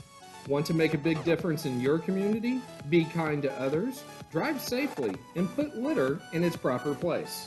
Join us in celebrating Eddie Gaedel's historic Major League appearance as a member of the St. Louis Browns by doing something nice for someone today. Take a walk, Eddie. Since 2018, Han Custom Laser Engraving LLC has been specializing in all things custom. Using large format, high-powered lasers with some of the most advanced technologies on the market, anything can become a canvas. This state-of-the-art system makes quick work of custom engraving on cups, glass, tile, wood, acrylic, metal, with endless possibilities. They also offer custom one-of-a-kind signs that are sure to make your design stand out. Visit HanCustomLaserEngraving.myShopify.com or call 573-489-8732 to find out more. Han Custom Laser Engraving LLC, a veteran-owned business. Attention Indians fans, here's your chance to help the student athletes of Hallsville by becoming a member of the Hallsville Athletic Boosters. Your gifts help provide all Hallsville athletes with a safe and positive experience while attending our school district, and also help purchase items that our sports team couldn't otherwise afford. You can join the Hallsville Athletic Boosters this season for as little as $25. Membership is open to everyone. Interested in joining? Look them up on Facebook by searching Hallsville Athletic Boosters or email them at hallsvilleathleticboosters@gmail.com. Let's go Indians! Fans, when you attend a high school game, do you stand at attention during the national anthem? Do you cheer a good play by the opposing team? If your team loses, do you take it well in stride? If you have answered yes to any of those questions, you are showing positive examples of sportsmanship. Don't forget that when you attend high school events, young eyes are watching you for examples of acceptable behavior. By making a conscientious effort, you'll be helping our students grow into better citizens. This message has been brought to you by your friends at the Missouri State High School Activities Association and this local radio station. Perfect, right? Actually, we were thinking of Rome. I know an agent there. Look at this view. This place is unbelievable. It's beautiful. We've been looking at Jamaica. I know an agent there. Welcome to Jamaica. We love it. But we're thinking about Tokyo. I know a guy. You know an agent too. That's Kathy Rush at RE/MAX Jefferson City. Call her today at 573-761-3405. Last Sentinel Firearms is your federally licensed and registered Type 7 FFL manufacturer dealer in Missouri, providing quality products to all types of sports enthusiasts, law enforcement, and individuals across the nation. Orders are currently being fulfilled, offering custom-built pistols and rifles from the AR platform with a guarantee of 100% American-made products. Visit their website at lastsentinelfirearms.com or call them at 417-684-7202 to find out what they've got for you. Last Sentinel Firearms, you are your last line of defense. Whether it's balls and strikes, fouls, or flags, your referees and game officials are a vital part of high school athletics. If you've ever tried your hand at officiating, you know how hard these men and women work, and you certainly know that they would never miss a call intentionally. Keep these things in mind as you attend sporting events. After all, respecting officials and authority figures is one of the most valuable lessons that we can teach our students. This message has been brought to you by your friends at this local radio station and the Missouri State High School Activities Association. Riverwalk Christian Academy has been providing a strong biblical foundation and academic excellence within a Christian environment for more than 15 years. Located in Jefferson City, Riverwalk Christian Academy offers kindergarten through 6th grade that prepares students to impact the world for Christ. Average class sizes are just 16 students, with the student body comprised of families from over 30 area churches. Kinder prep offerings include 3 and 5 full-day sessions, with kindergarten offering half-day and full-day programs. To find out more about Riverwalk Christian Academy, call them at 573-634-3983. As a former veteran, for 2 years I tried to get my disability and nothing worked. Then I called Wes Swinigan, and he got the results that I really needed. I hear stories like this all the time where people are overwhelmed with the system. As a former Social Security attorney, I will help you get the benefits that you deserve. Russ Swanigan lives and works in mid-Missouri, and he's here to help you. The help you deserve for the benefits you've earned. The law offices of Russ Swanigan. Tonight's game is not only a competitive contest between these two schools, but it's also an educational experience for the students involved. Because high school activities are about learning life values, your friends at this local radio station and the Missouri State High School Activities Association remind everyone to do their part in keeping our hometown sports a positive experience for everyone. When you attend your next game, do your part to help rekindle the spirit of citizenship by showing good sportsmanship. You'll be teaching a positive lesson, and you'll be preserving a proud tradition in the state of Missouri. There are things in life you should always do. Always say please and thank you. Always get a good night's rest, and always take care of your teeth. After all, you're only given one set of permanent teeth to last you a lifetime. Southwest Dental Care is always the place to go for the highest quality dental care. They offer comprehensive general and cosmetic dentistry services for all patients of all ages. Their experienced and compassionate team is there to help you achieve lifelong oral health and a stunning smile. To find out more about Southwest Dental Care, call them at 573-634-4909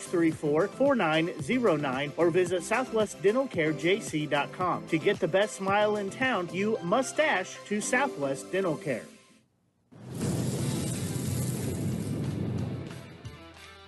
We are State Tech. We are hands-on education. When you choose the number 1 two-year college in the country, you know you will be ready for your career. That's why at State Tech we say, from the classroom to your career, we are the employer's choice. We are State Tech. Hello, Blake Gazaway here with the Show Me Sports Network. I've had the opportunity to have some amazing calls, including overtime touchdowns, walk-off home runs, and buzzer-beating baskets. But I've answered another call. That's to serve my community as a volunteer firefighter. Stop and think what would happen if your home or property caught fire and no one was there to put it out. Every day, volunteer firefighters not only save lives and property, but also respond to other emergencies. Nearly 2/3 of our nation's fire departments are manned by volunteer firefighters. And because of this, we simply need more volunteers to step up and answer the call. Stop by or contact your local fire department and see how you can become a volunteer firefighter today. I answered the call to serve my community. Will you?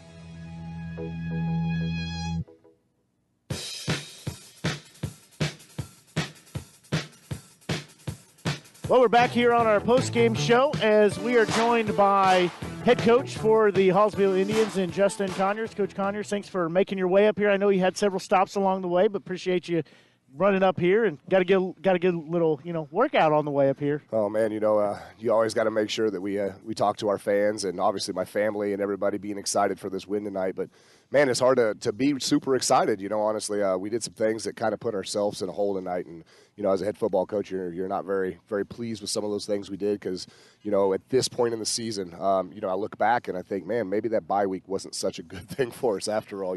We felt like we came out a little flat. I talked earlier in the week about, us making them have to match our intensity and our physicality, and it just didn't feel like it went that way tonight. I readdressed the group at halftime, and that was one of the things I said is we got to refocus and flush it. We got to stay together, and we got to go out now. We got to match their intensity and their physicality because they're giving it to us, and they want it right now. You could feel that they wanted it. It seemed like more than we did, and I think, honestly, since we had such a lopsided victory in week 2, these guys thought we'd come out it's scripted well. I mean, we were right down. We put it in. We get the 2-point conversion. We thought they'd lay down, and they didn't, and our guys finally figured that out there in the third quarter. This was a game we were kind of talking before we went on air that it's a game from a fan's perspective. It's everything you can chalk it up to in a great game.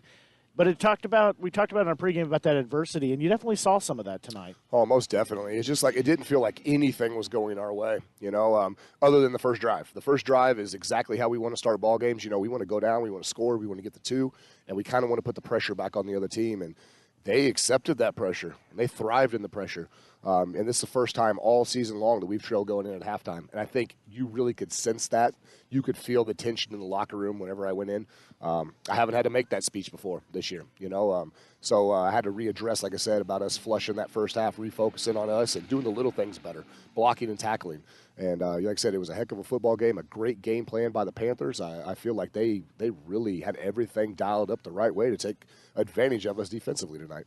They did have a pretty good game plan. It was pretty solid, but you had some players that really stepped up. And, again, we talked about it in pregame that, A.J. Austin had I wouldn't say a quiet night, but we've talked about it, had some opportunities that the teams have found a way to keep him quiet, but he came up big, especially there in that fourth quarter, and that's really when you needed him. Yeah, it's clutch. He's a clutch time player. You go back to the Blair Oaks game, and he had that kind of similar kind of night where he was kind of quiet and didn't have a lot of receptions and didn't call his name a whole lot or his number, and then whenever it was crunch time in the ball game, number 7 is where the ball is going to, and we just threw a simple hitch over there. They're playing off coverage. They didn't want to give up the deep ball, so we didn't want to keep running those deep outs and deep curls. So we threw him a little 5-yard hitch. And normally AJ's not the guy that slips tackles and uses his speed, man, but it sure looked like it tonight. And that was probably the biggest play offensively right there to get us down into scoring position to go in and tie the ball game, and then potentially obviously take the lead there at the end. Yeah, absolutely. I agree 100%. That's something we talked about during the broadcast. And,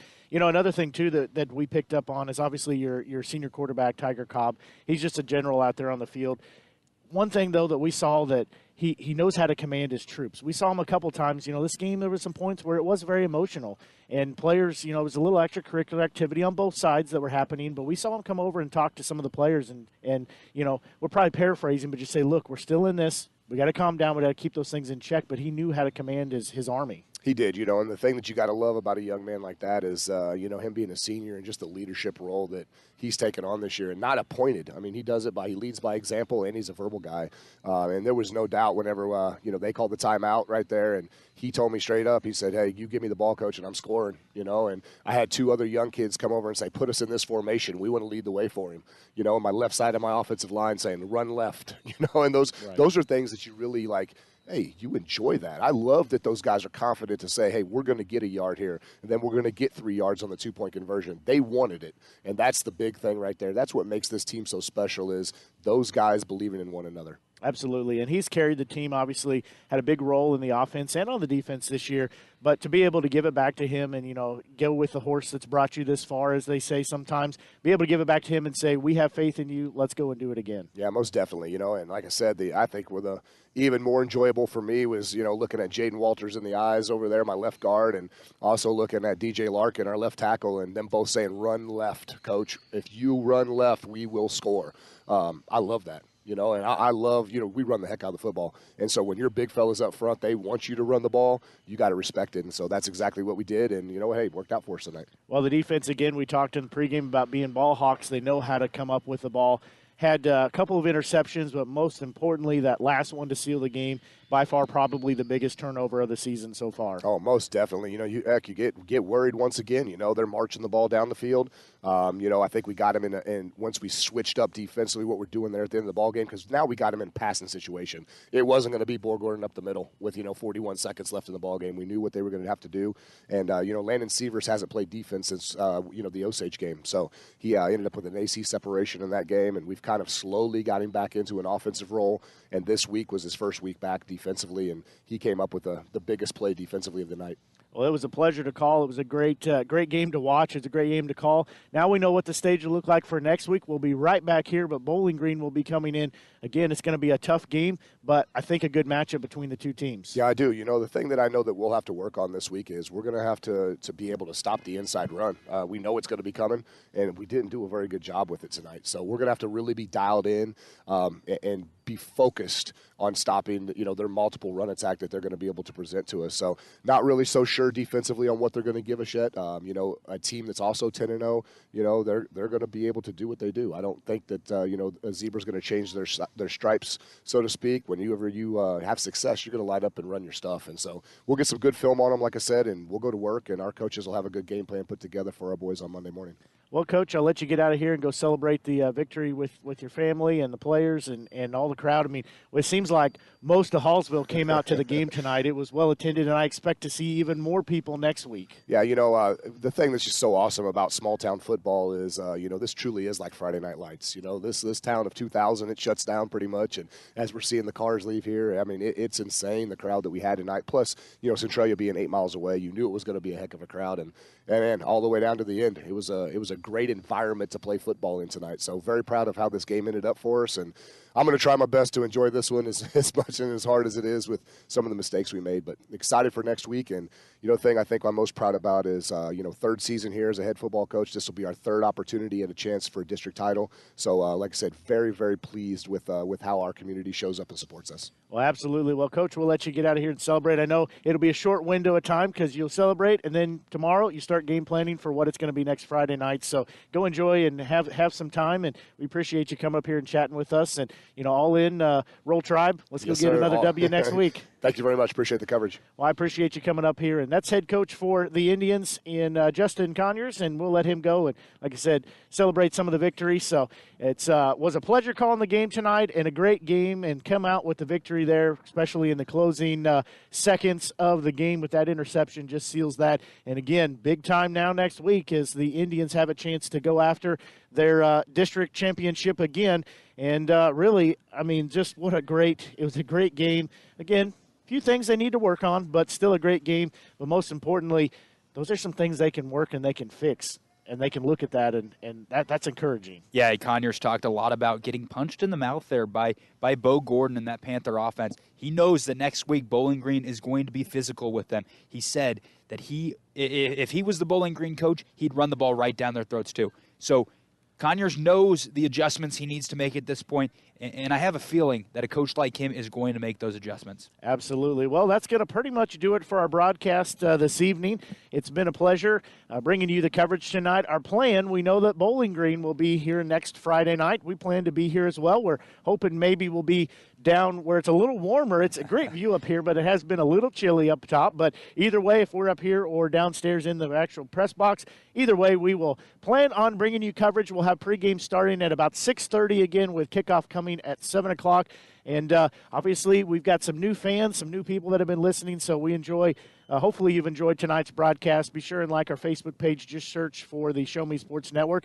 And, be sure, too, I'll put an extra plug in. Be sure and tell your friends, your family, tell everybody that we'll be bringing you the broadcast. Also, tell the school district. This is something that we want to build a partnership. We want to look to cover Hallsville, not just with football, but cover other sports and try to give season-long coverage. So please reach out to your athletics department, reach out to the school, let them know that you enjoyed tonight's broadcast, and tell them that you want to hear more of that, as we would like to continue this partnership for the Hallsville School District. So hopefully you've enjoyed tonight's broadcast.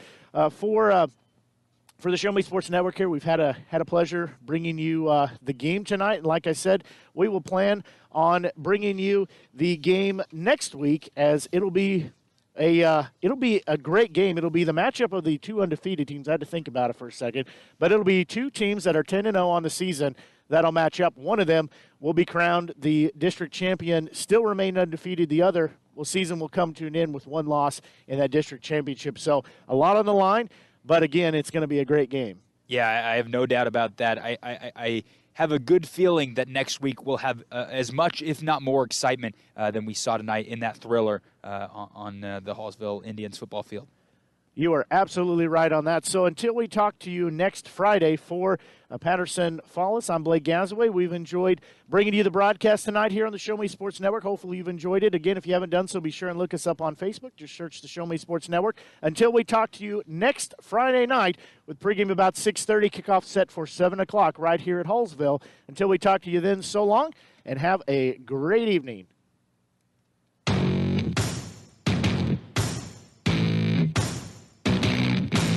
You've been listening to the best game coverage in mid-Missouri on the exclusive home for Hallsville Indians football, the Show Me Sports Network, and the Indians Radio Network. Blake Gazaway and the broadcast crew are the guys that know your Indians the best. Exclusive coverage of Hallsville Indians football has been brought to you by Avon with Michelle Cardi, Centurion Cares, Eddie Gadell Society, Embrace the Curve, Han Custom Laser Engraving LLC, Hallsville Athletic Boosters, Kathy Rush Remax Realty, Last Sentinel Firearms, River Oak Christian Academy, Sawdust Studios, Law Offices of Russ Swanigan, Southwest Dental Care, and State Tech of Missouri. We hope you've enjoyed the broadcast. Join us anytime on the web at ShowMeSportsNetwork.com or find us on Facebook by searching the Show Me Sports.